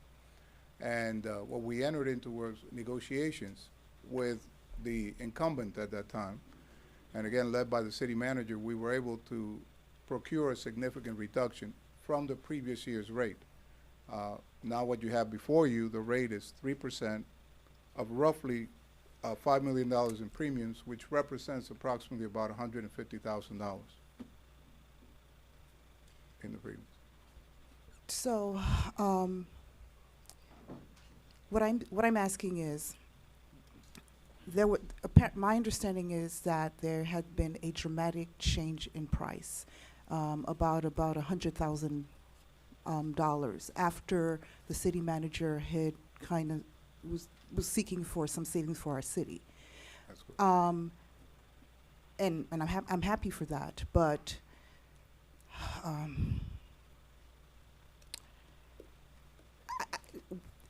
I'm glad for the saving, but it was so dramatic. I'm like, why didn't we have that savings before? Sure, if you would go ahead and do that. Wait a minute, wait. You have to be in the mic. No. Oh, you want them to Yeah, to staff or no? No, We're gonna please. Well, No, not yet.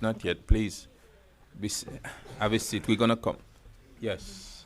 Would you right. ask the So you want- here's my concern is, and one of the resident kind of stated it well, is we currently have a deficit in our city, and I'm definitely for getting the best ultimate price possible and all of the savings that we can have. Apparently, you had this contract for so many years, and not until the city manager said something or looking for changes, and all of a sudden we had a dramatic change in price. So I want to make sure that we are as competitive as we can be, and that's what I'm trying to get, and or trying to get a understanding. And I'll defer to the mayor whenever he allows an explanation. You want That's her to? fine. Okay. Yes. Okay. ma'am. Okay, thank you. It's a very good question. I think it's so important to understand. There are two components that drive cost. It's your claims and it's your administrative fees. And over the past 17 years, we have put in a very aggressive wellness program, to the extent where the city of North Miami has now been nominated for Healthiest Employer for the last 2 years. And we have a team that comes here. What does that mean? That means that as the employees get healthier, and that's what's been happening, the employees here have been getting healthier. We look at your claims on a quarterly basis. We actually sit with staff and we find out how many diabetics do you have, how many people that are having high blood pressure, how many people have cholesterol issues. We do biometric screenings for the employees. We then get the results of that biometric screening. With those results, we then put the wellness programs together. It takes 5 years to start to see the impact of that, and we are seeing the impact. So last year, and over the last several years, every year incrementally, you have had a rate reduction. Our commissions work on a percentage. So if we're working at 3 or 3.5%, but the premiums are coming down, our compensation comes down. So when you look again at this year, we had an unbelievable year. Our claims have come down substantially to the point where every single insurance company, because we go out to bid to everyone, our loyalty is not to the carrier. Our loyalty is to the city. And we not only look at fully insured, we also look at self-insured. We look at all the different funding mechanisms. And there's a lot of new things that are going to be coming in the market that I was explaining to staff when the presentation was set up. And there's things called value-based pricing, reference-based pricing. That's the future. But in order to understand the best program for the city, we have to understand claims. And that is what's driving the reduction. So to answer your question, the reason the compensation came down so dramatically is because the premium came down. Why did the premium come down? Because we have been working with staff. We have been working with the different departments. I have a wellness department. So with my 3%, I am paying for a wellness department for the city of North Miami. They come here on a weekly basis working with your employees to get them healthy. The healthier we get them, and that's our goal, the lower your claims. The lower your claims, the lower the premium, the lower the premium, the lower my compensation is. And that's how we have structured it over the years. So I get that, but my concern is that not until it was mentioned that all of a sudden now this was reviewed, at least that's the appearance. Well, it's Because not, and I'd be- prior yeah. to that, had the premiums gone down? Yes. They've been going down for the last several years, as a matter of fact, and we have the numbers. I'd be happy to show them with you. We have had the numbers coming down on the premiums over the last several years. Okay, and I'd like. Thank you very much. We have Wait, them are here you if you want to done? take a look at it. Are you done with? Yes, I'm done with Supervisor? her, and I just. Thank you very much, ma'am. Please be seated. Okay. Do you have another question? No. You all set? No, is there anything that No. you'd like to add, Mr. Manager? I just wanted to. We're Okay. gonna wait. No, When I'm done. Because there is something that was said, and I want a clarification. You wanna talk? You wanna go first? No, go ahead. I'll go after you. No, just a clarification, because when I'm looking at my budget, premium didn't go down. That's mean your commission went down. Can you answer that for me? What was the premium on the This- policy for the past? So our premium went down this fiscal year. This year? This year. Okay, So but you're, before- so when we budgeted for it, and maybe it's better for me to explain this process. No, let's stay on the Okay. premium. Well, We'll- the premium, I did significant work in negotiating, working with staff, and we realized a significant savings in premiums. Okay. Over what we budgeted in this year. So we're actually saving money over what was put in the budget. Based on the projections I've gotten in the past, we've often been told we're going to be 10% higher than the prior year and prior year. That's been the trend, not just with us, but with everyone. Probably going back to when Arthur was manager, I started taking a hard look at actuarials, experience, and stuff, and pushing the vendor to do more in the way of identifying savings, looking at restructuring of a plan, a lot of things that were not being done prior to me being here. So, you know. Okay, so we realized if I understand, like in 2016, what was the rate? What was the commission rate on the premium? It was 4%. Roughly 200, 250, I think, somewhere around there. Okay, and we were able to save $100,000. Since then, we've been able to save almost $100,000 in that. On commission. On commission. But what about the premium? Also on the premium. Total. Yes. Total of 100,000 between Well, no. premium. The premium I got to look at last year's. This Okay. year we're around. I think we're around $600,000 savings. Saving. Yeah. That's mean a total of $700,000 Correct. from 16 to now, and Right. saving between premium. Because what we need to understand is the policy. It's a $5 million policy, and they do receive commission based on that premium. And before they used to charge 4.5% commission, right? What was the? I believe so, Mr. Mayor.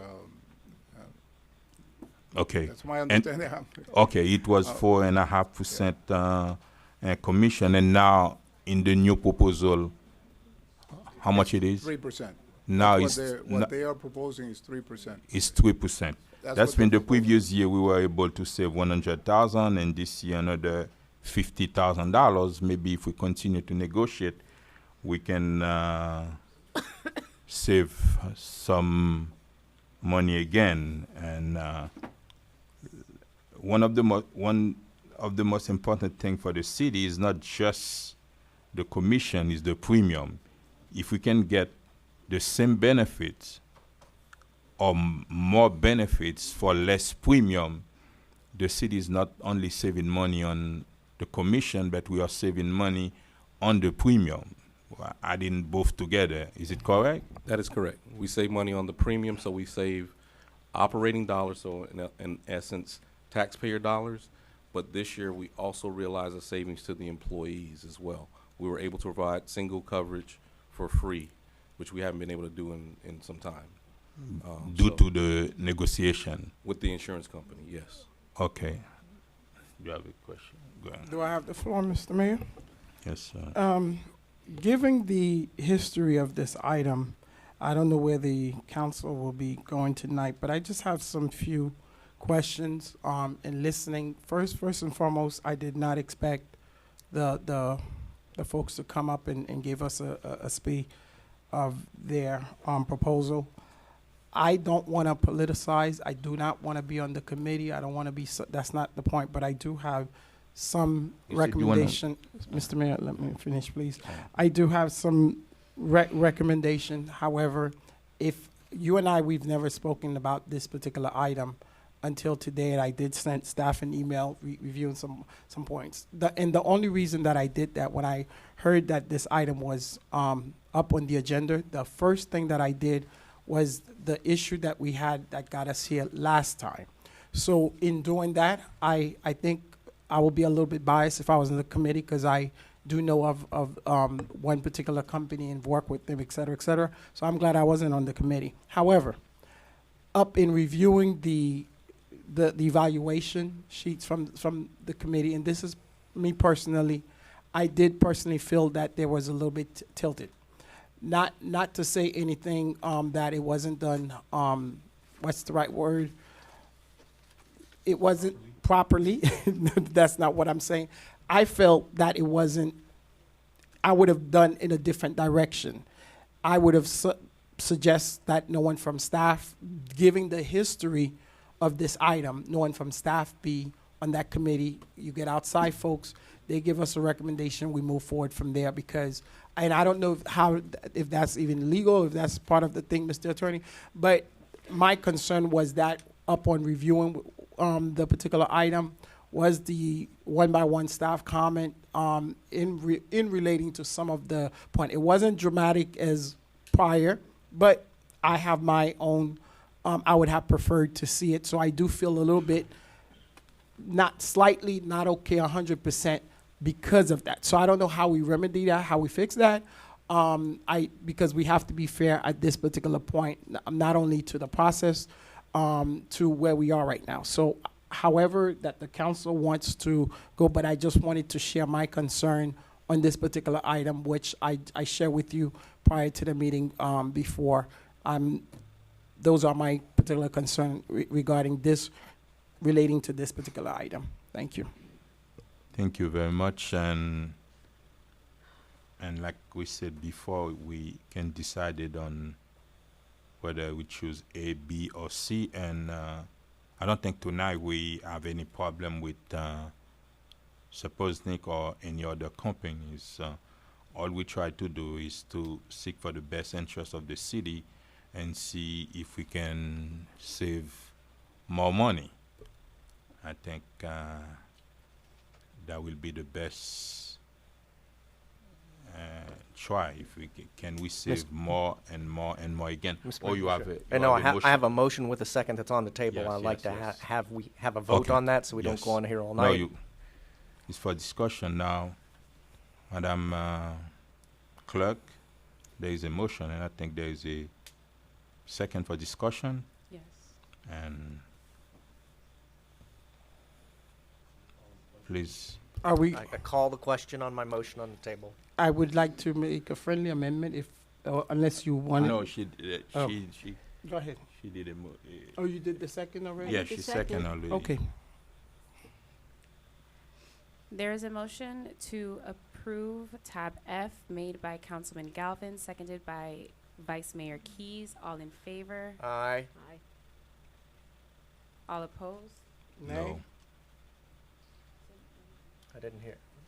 Nay. The item fails 3-2.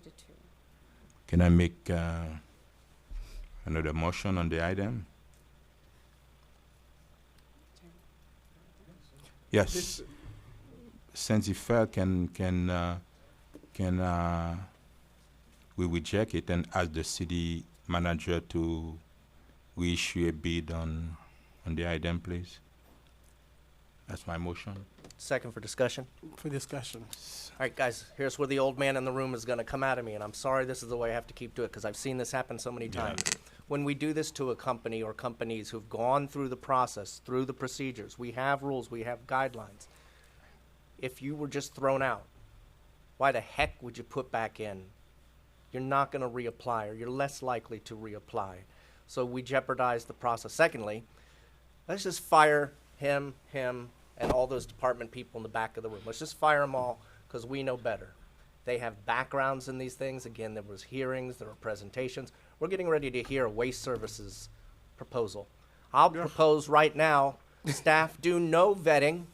Let us have dastardly long city council meetings as we hear from each organization, all 20 of them with 20-minute presentations, which is what staff has done to get to this point now. Let's just have at it. We have rules and guidelines that are important. If the city is going to operate efficiently, we need to stick to those rules and guidelines unless there's some sort of egregious reason not to. I didn't see anything egregious tonight. I don't want to have to sit through presentations by garbage companies or by insurance companies, because when you start talking about the numbers and the actuarials and all that stuff, it goes over my simple head. I would really just, we voted it down tonight. I'm very disappointed in that. But letting it for another bid is only going to have us come back with a lessened pot, because other organizations are likely not to put back in. Thank you very much, Councilman Galvin. Understand that we are here to vote yes or no, and the code stated clearly we are the final to make decisions here. That's when it's not staff. Staff, you have a committee. The director did his job, right? Put together a committee. The committee make recommendations. The city manager approve the recommendation, and the code allow us to do 3 things, and that's what we just did. But now what's going to happen, and I'm sorry, Mr. Mayor, you There's- talk about becoming predisposed against an organization. What organization? How many I'm times we not vote gonna name- for or against an organization? I'm not going to name the other 2 organizations who took time to meet with me this week and what I feel altered this process. Those 2 organizations have lost my support going forward. So if you guys put in, recognize I'll be voting no if and when. Please don't call me anymore. Let it be. I don't like the fact that you've now upended the processes of this city. You'll walk out of here tonight with or without a contract. You'll get a contract with 2 or 3 weeks from now. I have to be here every night in and out to deal with the repercussions of us throwing our procedures out the window. Councilman, Wait. Mr. No, we're Mayor. gonna. No, Mr. Mayor, I have to clarify something. Go We're gonna ahead. clarify it. We're gonna Okay. do that. This is our job to approve or reject any proposal. We're not favoring any companies. There is a proposal on the table. We decided we wanna rebid it again. Last year, because we put the RFP out, we were able to save $100,000. And this year, we were able to save another $50,000. We try to save money. So all people That's have to do is- that's why we are here. We Wait. cannot say, you say that for one company. You can approve it, you can reject whatever you want. This is our job. Right. But Don't here's- tell me because I reject that is because I hate this company. It doesn't work No, like I'm that, not saying you Councilman hate them. Galvin. I'm not saying that you hate them. That's I'm a just part saying- of the process. They understand that. They've been serving multiple cities before. 20 years, every second and fourth Tuesday night, including CRA meetings and budget hearings, I have had my butt in this seat. I wish I could just wave the magic, rub the magic ball or something. I could tell you how it's going to, I know how this is going to turn out. You're going to hear me say this a lot. This does not help the city in this process. It does not help the city in the waste process. If you don't think these 2 other companies lobbied us in the last 10 days, and by the way, I did take 2 meetings with 2 organizations yesterday. I'll leave their name off the record for right now unless the attorney thinks I should mention them. They were, But yeah, they but- were Can I- Gallen and Foundation Risk. If you lose out in the process and all you have to do is lobby some council members to get back into the game, then why do we even bother? When we have the waste contracts, I'm going to fight hard. We are going to hear from every First of all, dang company, 20-minute presentations each at the city No, council. Mr. I'm Mayor. gonna talk. Okay, please, because Councilman Galvin, you made Yeah, 2. but, Mr. Mayor, no, yeah, he but made. it's my but turn. You're gonna I talk. understand that, but You're he gonna made an have an hour. accusation Oh. which I don't know. I haven't met with anyone, so your assertion regarding some stuff we need to clarify because my. If you didn't meet, did you take a phone call? Yes, I did. Okay, Yeah, there we I go. did. Thank you. But Councilman Galvin. That's the point Excuse I'm me. making. No, They no, lobby. Councilman Galvin. No, sir. With all due respect, let me. I state what I state, and I said I reviewed. I gave my reason. Now, I think we are here to respect one another. Now, you may like my reason or don't like my reason, because I was in the process of directing the city manager in a way that I think would be fair. But for you to assert that for one point for the other, I don't really like that so much. But I understand it's politics. However, Mr. Manager, moving forward, I stated to you, and I stated to one of the company, one of my reasons. The same reason that we were here the last time, that's the same reason that I felt. I didn't want to bring any names, or I didn't want to bring any staff. That's your decision. I reviewed all of the records. I made my decision based on how I feel I needed to make it, but I didn't, I'm just speaking for me. I don't know that statement you made. Because I understand, Councilman Desmond, but you don't have explanation to give. You No, but decided, I do, Council, Mr. Mayor. last year it was the same thing. We were 5 and we decided to give them an extension and put a bid out, and now we feel like the city can save more money. Did we talk to lobbyists? Yes, of course. Lobby is going to talk to us, and I think Saposnik talked to us, talked to me in multiple occasions. That's when we decided to put it out again and try to see if we can save more money. I don't think there's any issue, and don't scare us by just, they've been there for 17 years. We want to see if we can save more money. We voted the same way. Sometimes you vote yes or you vote no. Let me make this request. Did you? Don't ask staff to do any That's not what the code said. But That's not what the code said. We just have decided that we know more than staff because we threw That's out the not what it recommendations. is. No, that's what it is. Okay. We just decided we're not going to Why did they bring it to before us to vote yes or no? Correct, and we Exactly. have every right to vote no. I'm not arguing that Okay. point. I know what the rules are.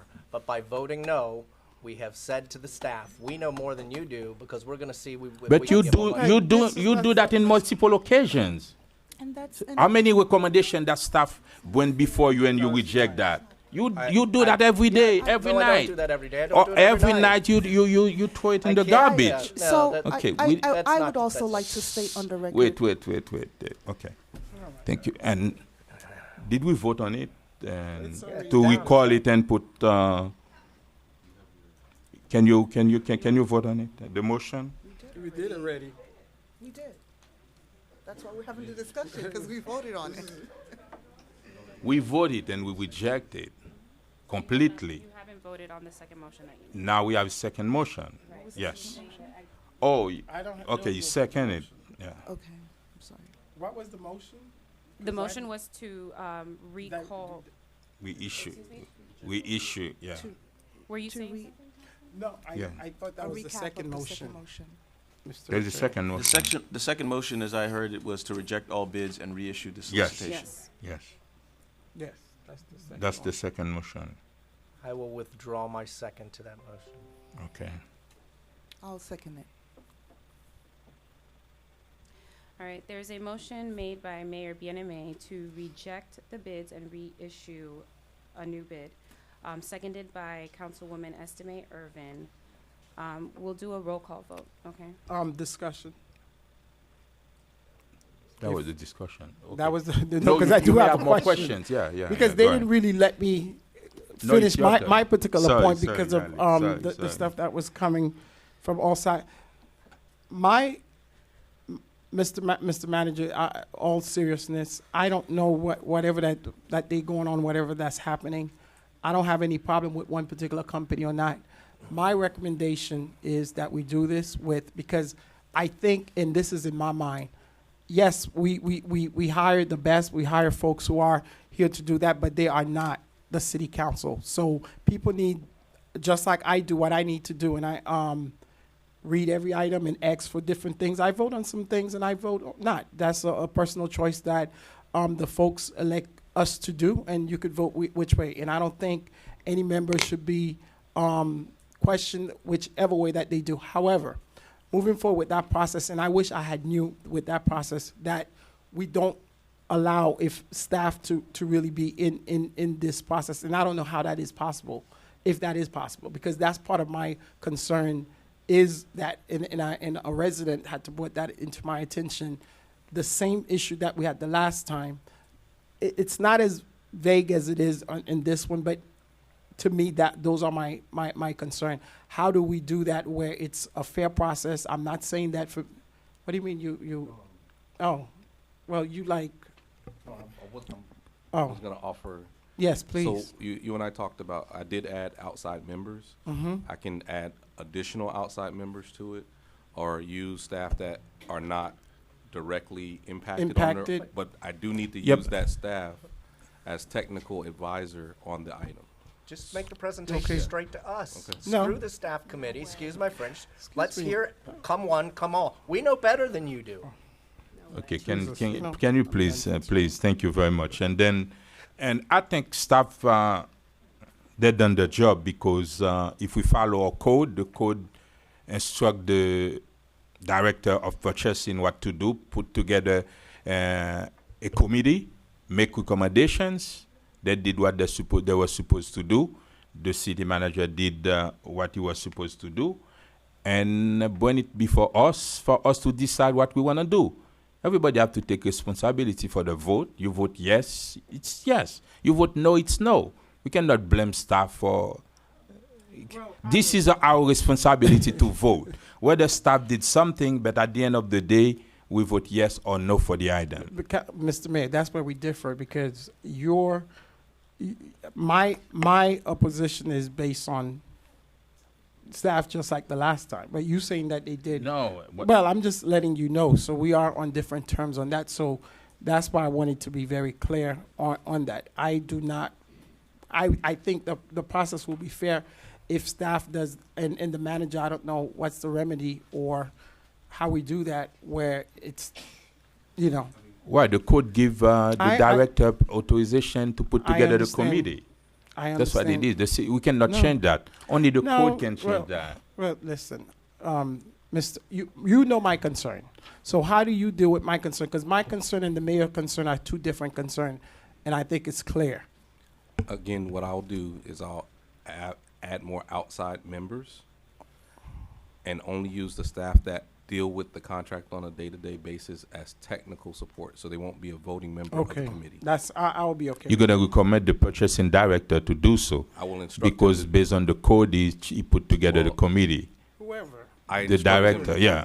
Whoever he. Because that's what the code, not whoever. The code stated clearly when it comes to procurement what needs to be done. It's not just he can decide. Tell him, the procurement, the purchasing director decide to put a committee No, but together. If I we have- want to change that, No, I have the authority in the procurement code to Yeah. tell to do them how okay, how okay, put to oversee that. committee. Okay. Mhm.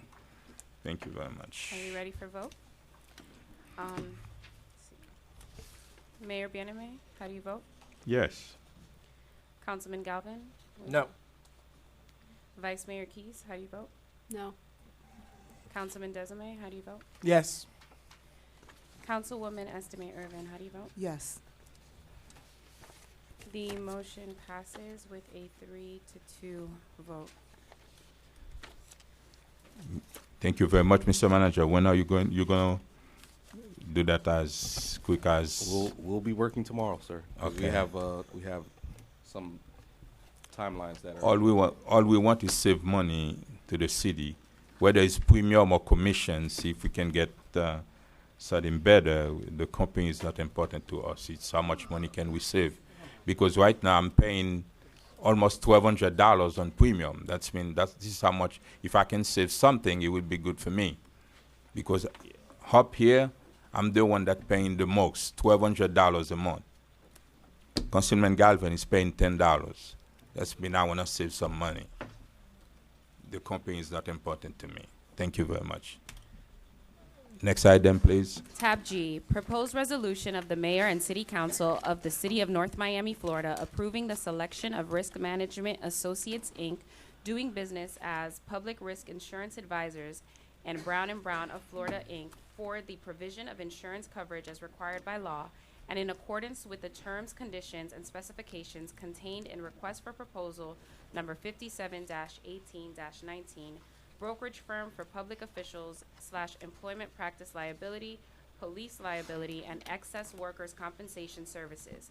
Further authorizing the city manager and city attorney to execute agreements with the selected vendors, providing for an effective date and for all other purposes.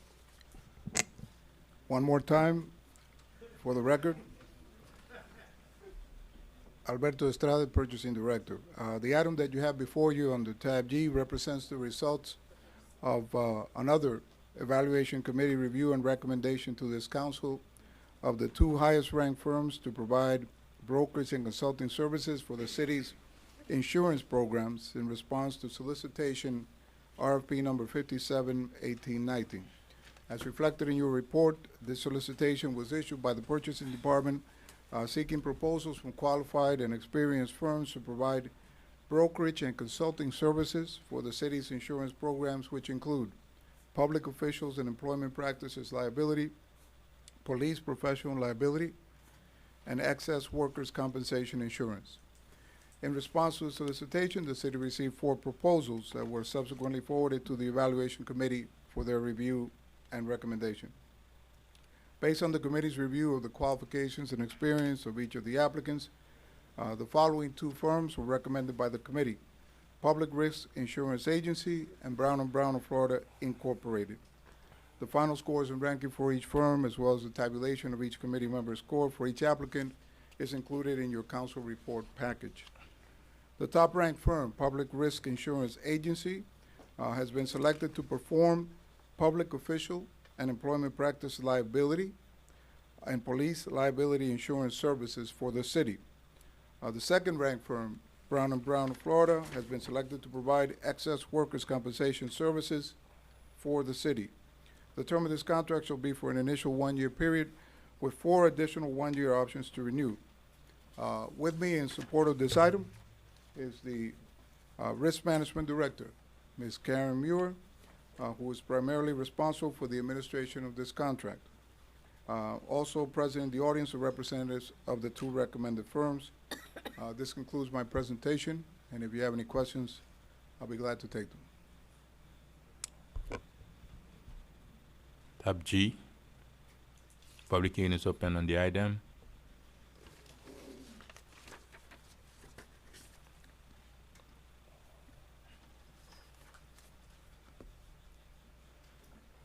Good evening, Mr. Mayor and City Council members. Kevin Burns, 2065 Alameda Drive. I think you should reject this one also. It was done by a city staff. Maybe we don't like the makeup of the review board. So let's throw it out and see if the next RFP will produce better quotes where you can save a lot more money and have more people participate in this whole RFP process all over again.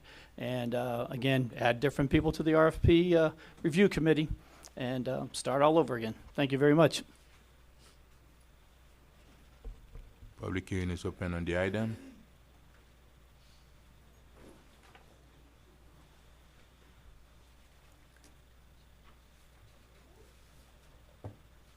Jessica Alston, 1140 Northwest 125 Street, Sunkist Grove.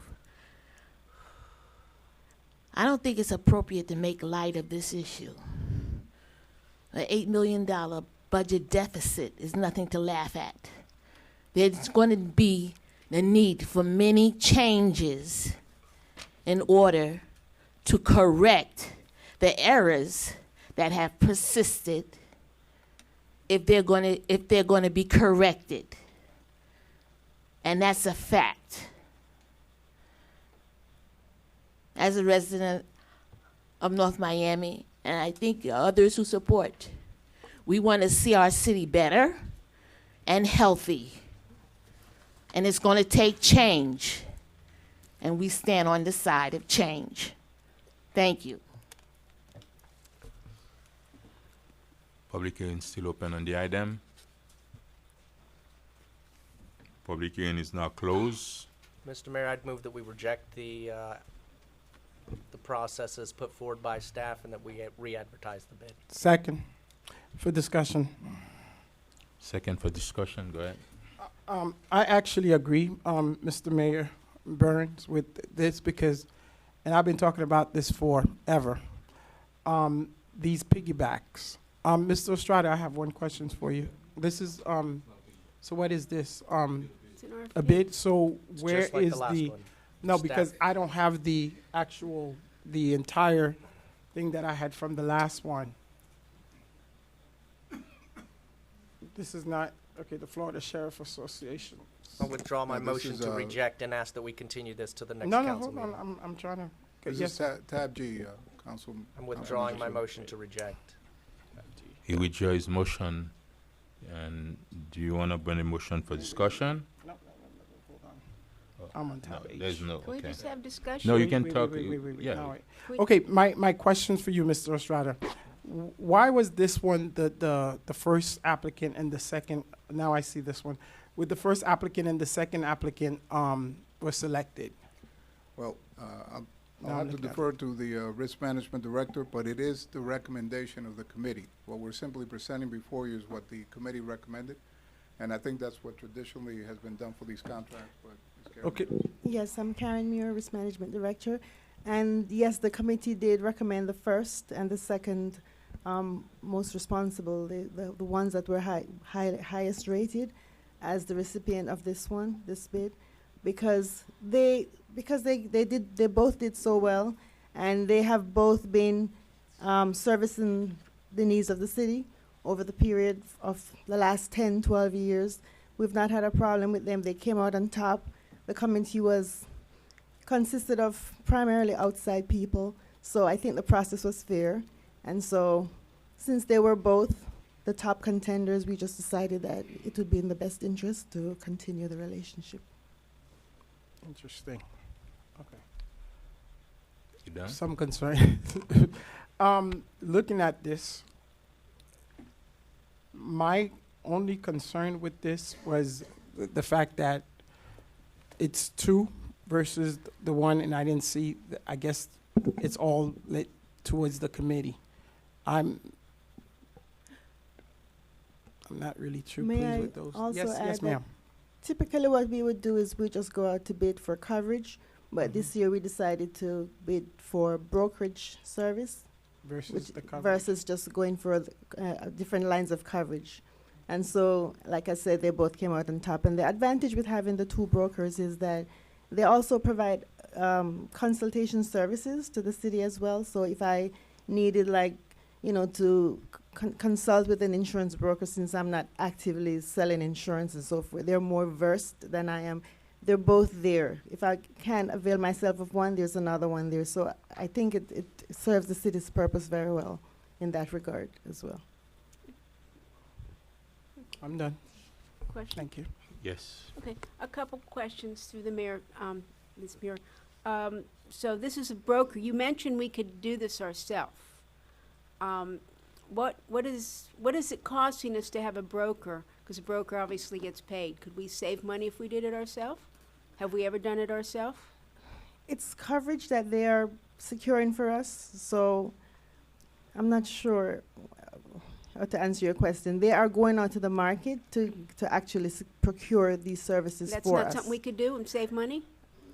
I'm not licensed to do that. You know, Okay. we usually go through brokers. That's why we have them. So my second question is, we had the recommendations, and you're saying that Public Risk Insurance and Brown & Brown we currently use? Yes, Brown & Brown of Daytona, PRIA, the Public Risk Insurance Associates, they are the ones who are presently carrying our the public officials liability and employment practices, as well as the police liability. And Brown & Brown of Florida in Homestead, they are currently carrying our workers' compensation and have been for both of them for the past over 10 years. Okay, so workman's comp isn't really something you shop for. Isn't that a state? I mean, It's the coverage. We have excess workers' comp. The city self-insures the first 500,000 of workers' comp, so we manage that internally, but we have the excess for catastrophic losses, and that is something that is very, very necessary. So Garing Group was only 1 point behind. Yes, It was They were close. all good companies, I must add. So the only thing I'm going to say is I think we should go ahead and vote on this. This is a different type of policy. That this is money. This is a premium. We're not really going for services. We're not getting programs for our employees. It's just a cost of an insurance premium. which is a difference of the previous one. So, Can I correct? your motion on it? Yeah, I motion You do have I'd question? motion to approve. I'll Wait. second. Okay. My only hesitant with this is the fact that the committee just decided to split it. I don't like that fact because, you know, well, let me say. I'm not. Oh, I hear okay. what you're saying. I wasn't- Because not if you look at the Brown and Brown of Florida and the Gen Ring group, it's 1 point behind. So I don't know what do we save if we do that. Why not one company versus you know, if I had seen consistence, I guess those are two different animal we dealing with this, but that's my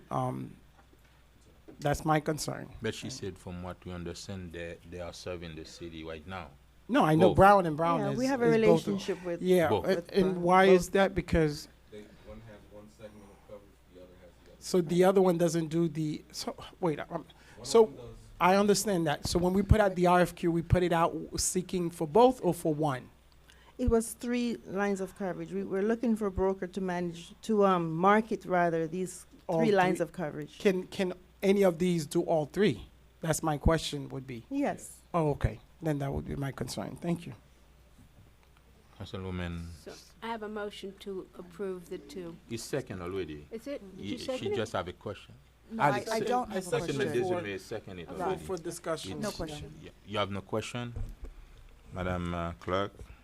We have a motion to approve tab G made by Vice Mayor Keys, seconded by Councilman Desume. All in favor? Aye.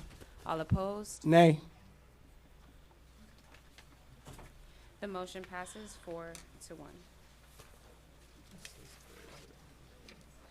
Tab H, proposed resolution of the mayor and city council of the city of North Miami, Florida, authorizing the city manager to issue a purchase order to Kelly Tractor Company in an amount not to exceed $155,180 for the purchase of a backhoe loader utilizing the cooperative purchasing provision pursuant to section 7-169 of the city code on a contract awarded through the Florida Sheriff's Association Cooperative Purchasing Program. Invitation for bid number FSA 18-VEH 16.0, providing for an effective date and for all other purposes. One last time, for the record, Alberto Estrada, Purchasing Director. The item that you have before you under tab H is staff's recommendation for your approval of a purchase of a backhoe loader through a cooperative purchase program. This is the Florida Sheriff's Association Cooperative Purchase Program. It is a program that is available to counties, local municipalities, nonprofit organizations, police agencies, etc. It's a little different to your question, Councilman DeSulma. It's a little different than a piggyback. It's a cooperative purchase. They're similar, but not actually identically the same. The purpose and the intent of this backhoe loader has been requested from the Public Works Department to replace the existing one, which is beyond repair. With me here is, once again, Mr. Jeff Geimer. He's the Vehicle Fleet Manager for the City of North Miami, and perhaps he's better suited to explain to you the justification and the need for this purchase.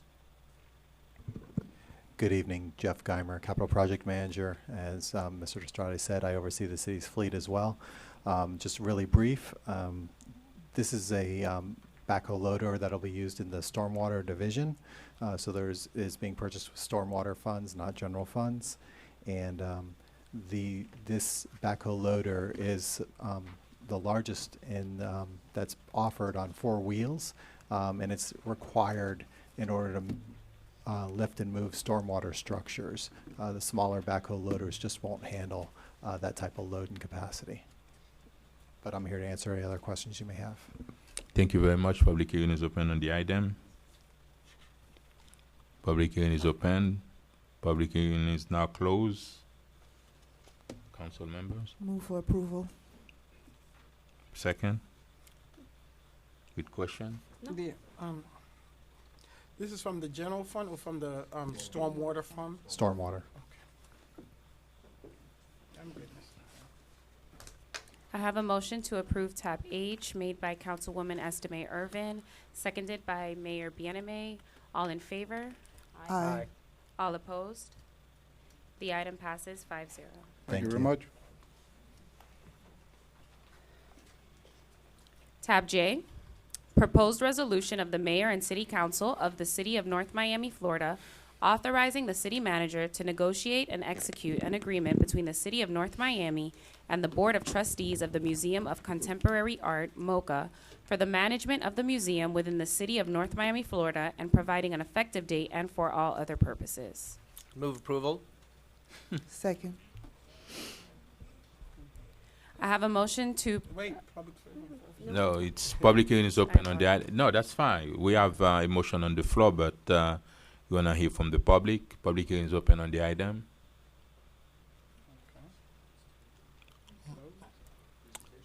Presentation, can you give them a brief what it is exactly? Shauna Sheldon, Director of MoCA. Good evening. I'm joined this evening by our Chairman, Bill Lehman, and Board of Trustee, Amy Lehman, who are here with us today. MoCA, as you know, is a department of the City of North Miami. We are managed and operated by the nonprofit MoCA, Inc. Historically, we've worked together under a management agreement which defines each entity's role in the museum. The agreement was voided after the legal separation of MoCA's former Board of Trustees from the City of North Miami in 2014. We've presented today a new agreement that clearly defines the role of the city and the MoCA trustees as it relates to this important partnership. If I understand, that's a part of our requirement to get our accreditation back, right? Exactly. The American Alliance of Museums considers the management agreement a critical component for any accredited museum. And as we are undergoing the final stages of our reaccreditation, this is a very important document to have in place. Thank you very much. Do you have any question? No Do question? public hearing? Yeah, we open and close public hearing on the item I already. do have a question. Yes, I'm go ahead. sorry.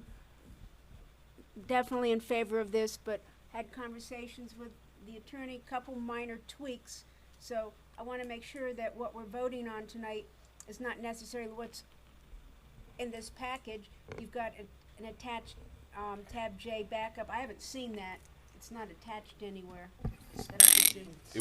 It was mailed. That's just the list of the entire Right, collection. but it says it's attached, but so I haven't seen it. Okay. And I'm not so concerned it is Yeah. what it is, but we had some discussion about tweaking it just to show that the initial term is 10 years. Did we Yes. make that change? It will be made in the final And document. the only thing is, Mr. Mayor, through What the do you mean mayor it's going to be to the made? attorney. You know, the agreement can be changed from time to time. Right, Now the- we want them to move forward with the accreditation process. So at any time, doing in the To be future, clear, we can do that. Councilwoman had a question about one of the clauses, and we're just going to clarify the clause based on Oh, the question. okay, It doesn't change the agreement substantially. No, and the other thing was, I had a question about the art collection. So everything that's there now belongs to the city. Future art a donor, if they donate it now, it goes to the board, or you're talking about establishing another entity to hold the art. Can art be donated to the city? There's nothing in the agreement that prevents art from being donated to the city. I just want to make sure, because we did have a problem, all of a sudden we had the split up, so I want to make sure that the board just doesn't pick up and take art that's been donated. If it's been donated to the board, because they don't want to donate to the city, great, but if they want to donate it to the city and make sure that it's with the city, just want to make sure our attorney's comfortable with that. I am. Okay, thank you. Thank you very The much. other, Yes. Mr. Mayor, in your addendum, whoever did this, there's a little cleanup. The clerk is no longer there. Okay, thank you. What? On the addendum, it has the former clerk. Okay. Okay. Sorry, I apologize. No problem. Apologies, Madam Clerk. I'm not sensitive. Madam Clerk, please move. All right, so there's a motion to approve tab J made by Councilman Galvin, seconded by Councilwoman Estime Irvin. All in favor? Aye. All opposed? The item passes. Tab K, discussion and approval of proposed date for first budget hearing on Tuesday, September 3rd, 2019, second budget hearing on Tuesday, September 17th, 2019, and set a tentative millage rate. Through the mayor, this is a standard item that we need to pass as part of our regulatory budget process. I'm asking in this discussion that you guys approve a cap of 7.5 as our tentative millage rate. As you know, procedurally, what that means is this is the highest millage rate that you will be able to assess as we get into the September budget hearings, and we can only go down from here. Additionally, asking that you concur on the budget hearing dates of September 3rd and September 15th so that we Wait, can then. Give me a transmit to the county. Give me a second. The two budget, September 3rd, September 3rd will be the first hearing, and September 17th will be the second budget Can we advertise the start of those as 6 p.m. instead of 5 p.m., which was, because that gives, we are required to start them at 50, statutory 5:05 or 5:01 or for something. those council members who work, recognize that means I could miss, Several minutes. I could, yeah, an hour or more, depending, so. thank you very much. You're set? What are we voting on again? Millage. September 3rd? They're both Tuesdays. Tuesday, yeah. So, yeah. Sorry, Okay. we did the same way we did it last year.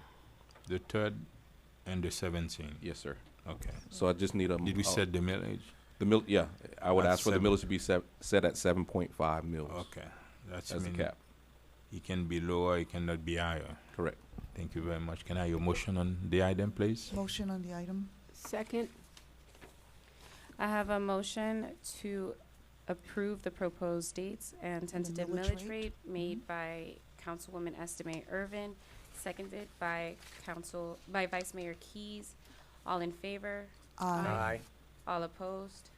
The item passes 5-0. Tab L, discussion and consideration to reschedule the regular council meeting of Tuesday, October 8th, 2019 to Monday, October 7th, 2019 as a special meeting due to Yom Kippur. As stated. Move approval. Second. Can we do Wednesday on Saturday? No? No, Need the whole that's- week? Okay, No, that's still part of the holiday. okay. It's already second. We Is it have- discussion? Mhm. No, we didn't have. And consideration, we just, Just give me the we just add it. We don't Just have give to me the vote. direction, Yeah, we yeah. move it, yeah. It's a discussion item. Thank you very much. And now, citizen forum.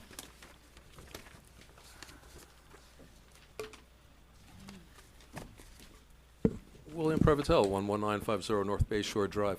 If I may follow up, I don't think we had a public forum or whatever it might have been for the MoCA subject, which, if I may say, I've always been supportive of the MoCA Museum. But some years back, we did have a sort of a situation where, and correct me if I'm mistaken, but there were about 30 board members on the MoCA board. And to my surprise, there were no North Miami residents on that board.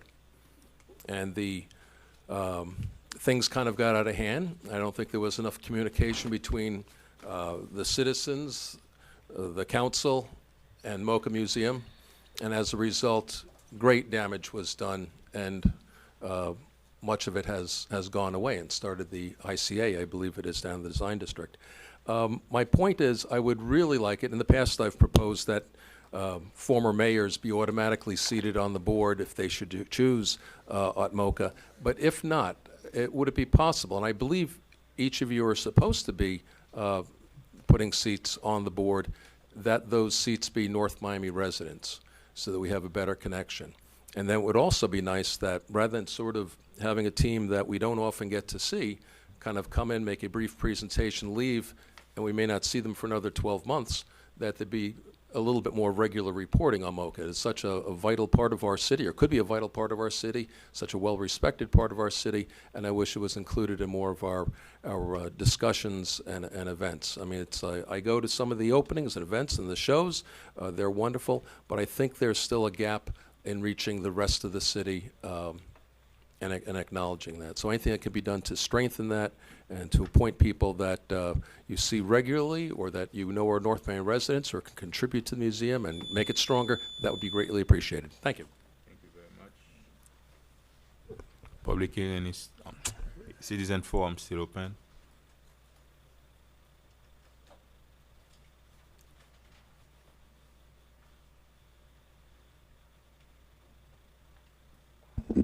Jessica Alston, 1140 Northwest 125 Street, Sunkist Grove.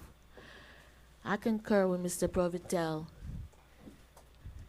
I feel that we really need to, I would like to see you, council people, enact a rule where board members must be City of North Miami residents. That should be a standing qualification for any board membership, not only with MoCA, but any board member should be a North Miami resident. And I hope that you will address that and incorporate it in the rules of operation of our city. We have to do a lot of changing, make a lot of changes to improve our city, to come out of our deficit. And to some it may be a laughing matter, but I'm sure to most of our residents it's not funny. And I hope we can work together to achieve that goal. Thank you. Kenneth East, 776 Northeast on the 25th.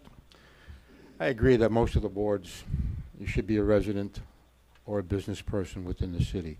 However, with MoCA, in the art world, we need benefactors, and that's the one board that I say, hey, we can go outside. I was in New York a couple of years ago by the Guggenheim, and Charlie Glothmy had designed the extension on that, and he also did our museum, MoCA, many years ago. And he is a world-renowned architect, and may he rest in peace, he passed away. What I can remember when I was in the city, I grew up in the city, and I was talking to the firefighters right after 9/11, and a young lady came up, and she was looking for the Guggenheim, which wasn't too far from where I lived. It's on 5th Avenue. And I said, you're looking for the Guggenheim, and then the extension to that was done by Charlie Glothmy, who did our museum. And I mentioned MoCA. I said, well, you know, Charlie Glothmy did our museum. And she said, oh, yeah, MoCA. You're talking about MoCA in North Miami. And at that time, it was world famous. I hope we can reclaim that mantle again, because that is the focal point of this city. You know, here I am in New York, and someone's talking about North Miami and MoCA. That was something. That's something to be very proud of. And I hope we can really get this thing going and get some good benefactors in there and get some nice works of art. Thank you very much.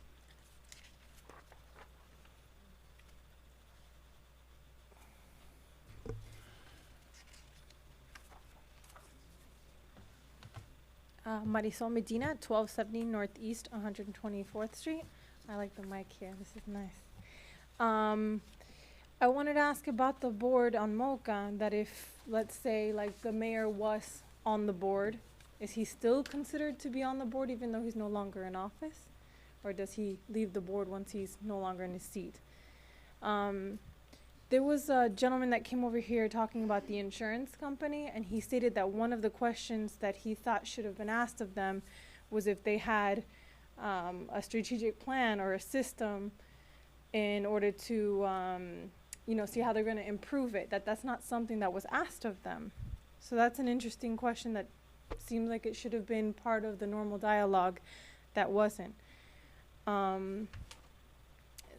I wanted to look into as well, making mention that the solicitation line, that it moved back 150 feet. I think that is awesome, that got pulled in the legislation house.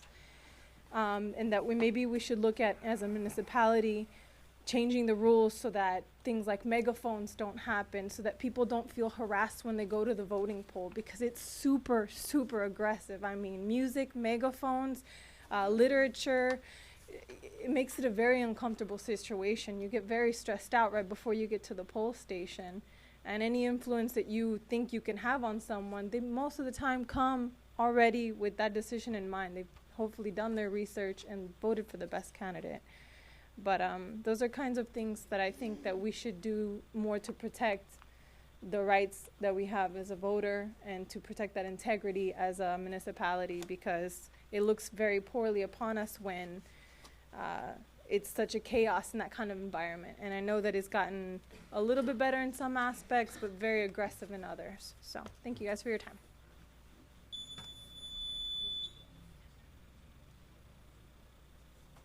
Citizen Forum is still open.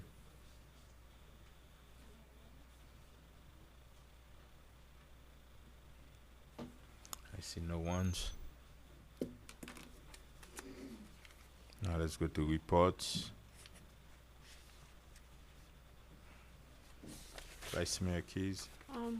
No, I just kind of want to answer on MOCA and the residency requirement. We do have, I believe, some Board of Trustees that do live or own property in the city of North Miami. We do have guidelines, so those who are really interested should go back and read the guidelines of what it takes to be a director. I would love to address this, if you would, Mr. Mayor. No, when it's your report.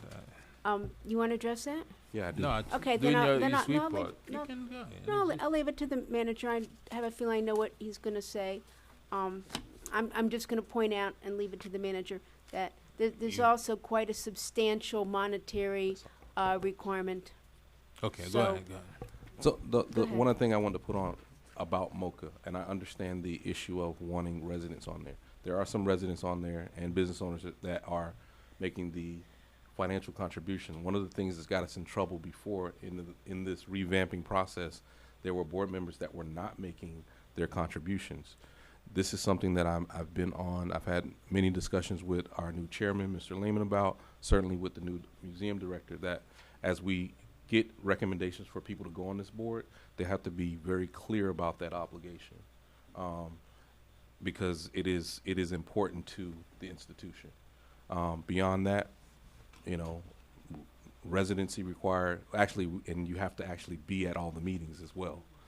We had a very substantial board member previously, but they could not physically be here because they lived in New York, but they are a billionaire. And we don't have that person anymore because of that rule. So just as we think about those people, let's make sure that they are, capable of making that contribution. Thank you. I have no further reports. Thank you very much. Scott? No. Councilwoman. Yes, thank you. I'd like to publicly thank Commander Brinson and his staff for the hurricane preparedness that took place on June 27th. I'd just like to encourage all our residents to be hurricane ready, and that's all the report that I have for tonight. Thank you. Councilman Desime. 7th Avenue. No, I'm good. No report. Have a good summer, y'all. Okay. Madam City Clerk. All right, everyone. Again, I'm back talking about boards and committees. Just for clarification, every board and committee does have specific standards and eligibility criteria for its membership, and most of them do require that the board member be a citizen, a resident of North Miami, or a business owner. So that does exist. To the council, I would like the opportunity to actually work on the boards with the city manager, and hopefully we can make appointments at our next council meeting if that is okay with you all. I'm fine with that. Me too. Okay. Great. So in the meantime, what I will work on is having meetings with all of the appropriate entities and making sure that we do publicize the vacancies that we have, collecting all of the applications from our residents, our business owners, and interested parties, and making sure that they get to you all in a timely manner. And I am happy to set meetings with each and every one of you to review them thoroughly, and so that we are all prepared for our next council meeting. Okay, at the same time, just a quick question. Do we have any handicap for boards since we are going on recess? No? We can We can go through our process, Right. bring those at that first meeting, and we'll be fine. Okay, Yes, okay. sir. Thank you very much. Thank you, and have a great summer, everyone. City Attorney, reports. Just very quickly, reminder that tomorrow evening before, what meeting is it? The budget, the budget workshop. We'll be having the executive session on the Regine Monestein versus City of North Miami case. I hope you all can make it. If anyone's not going to make it, if you can let me know early. The attorney's going to be traveling from Broward, so if we don't have quorum, I'd like to know early enough to cancel it. Thank you. Question for you, Mr. Attorney, regarding whatever decision the executive board made, does it come back to the council, or how does that work? It comes to the council at that meeting. What do you mean at so that we know meeting? we have That day? Yeah, that day. Yeah. Oh, so tomorrow everything, because I need to know now if I need to rechange my schedule. Oh. So it's that day. It's not another day. No, we open the meeting here. We go And to the then- manager's office. I You give see. us the direction, and I we come remember down that. and you vote down here. Okay, never mind. Thank you. A quick question, and okay, what happens if it's a proposal and you take it to them and they don't agree? Well, that's why we're still, if you all recall, we've had at least 2 executive sessions. The last executive sessions, we were given direction to take back an offer. They rejected the offer, which is why the case continues. We just got another offer, which I'm obligated to bring back to you to discuss. Mr. Mayor, through you to Mr. Yes. Attorney. When referencing the Monestein case in public, can we be sure to call it the Regine Monestein did. case? She- Because he did referred- just he then? changed Okay. that, yeah. Okay, because I got flack from people thinking Yeah, that we Jean got that, Monestein yeah. had sued the city. And it's understandable Yeah, you with the got it same last name, corrected. so just. Yeah. That same flag. Yeah. Deputy City Manager, do you have any reports, updates on? I'll defer to the manager. I have no report. Listen, you can change your, you can shut down your position. You have no report. You see, this He's working. He's working. Oh, okay. Just a reminder that we have the budget workshop tomorrow. I send out notice to each of you, a packet with the presentation and some highlights. Just so you know, for the public, we did put that on the website, so it is already publicly available to the public as of earlier today. And we'll see. What's available to the public? That presentation that I Oh. sent to you all. So I will see you tomorrow at 6 o'clock. Okay. What about? Do you have any update on Cagney? I heard Commissioner Monestein stated the on money? record that the money is on its way. The money's on its way. I did Okay. reach out to his office. But that's not what important it for is- us where we are in the So process. where we are in the process, we already have the bids back from the proposers for design and the construction manager at risk. That evaluation committee is being put together, as you know, has to be sat on by a school board member. Our plan is to go through the remainder of the process and have that item presented to the board at our August meeting. So we're moving quickly now. Okay. Secondly, what about Works Park? Rucks Park, we received the one proposal, which we still need to go through the evaluation committee. I am, based on some feedback that I've gotten from the individual council members, I'm going to have a conversation with the single proposer to see if we can maybe work on the structure that he's proposing, since he is that company's the only proposer. As far as affordable housing, it's something extremely important to us, especially me. And I heard during the campaign, other council members talked about affordable housing, and I expressed concern that it's something extremely important, and I want to see that in the budget, and I want to making sure that people realize that we are serious about affordable housing. And as a matter of fact, I was reading our code, and I read in our charter, and he said that this is our job to address low-income housing for families in need in the city of North Miami. That's when it's not just a proposal, it's not just like a plan or a policy that we want to create. It's something that is a mandate for us to address affordable housing and address low-income housing for families in the city. And what are you planning on that with the upcoming budget? I do understand we need to cut, but when it comes to service to the residents, you know, we need to cut in other places and bring more service to the residents. So Like the social service department, I see Councilman Desilme and ask the county for money, and I hope that the city put more money for the social service this year. all things that we will discuss in the budget workshop and subsequent meetings that we'll have as we go through the remainder of the process. Yes, there is major focus on affordable housing, and we'll talk about what those pieces are as they come together. And But it got to be an important part in the budget, affordable housing. Based on what I'm working on, it will be extremely significant. Thank you very much. Do we have any questions? No? Can I hear a motion to adjourn? Motion to adjourn. No second, that's been... Second. Aye.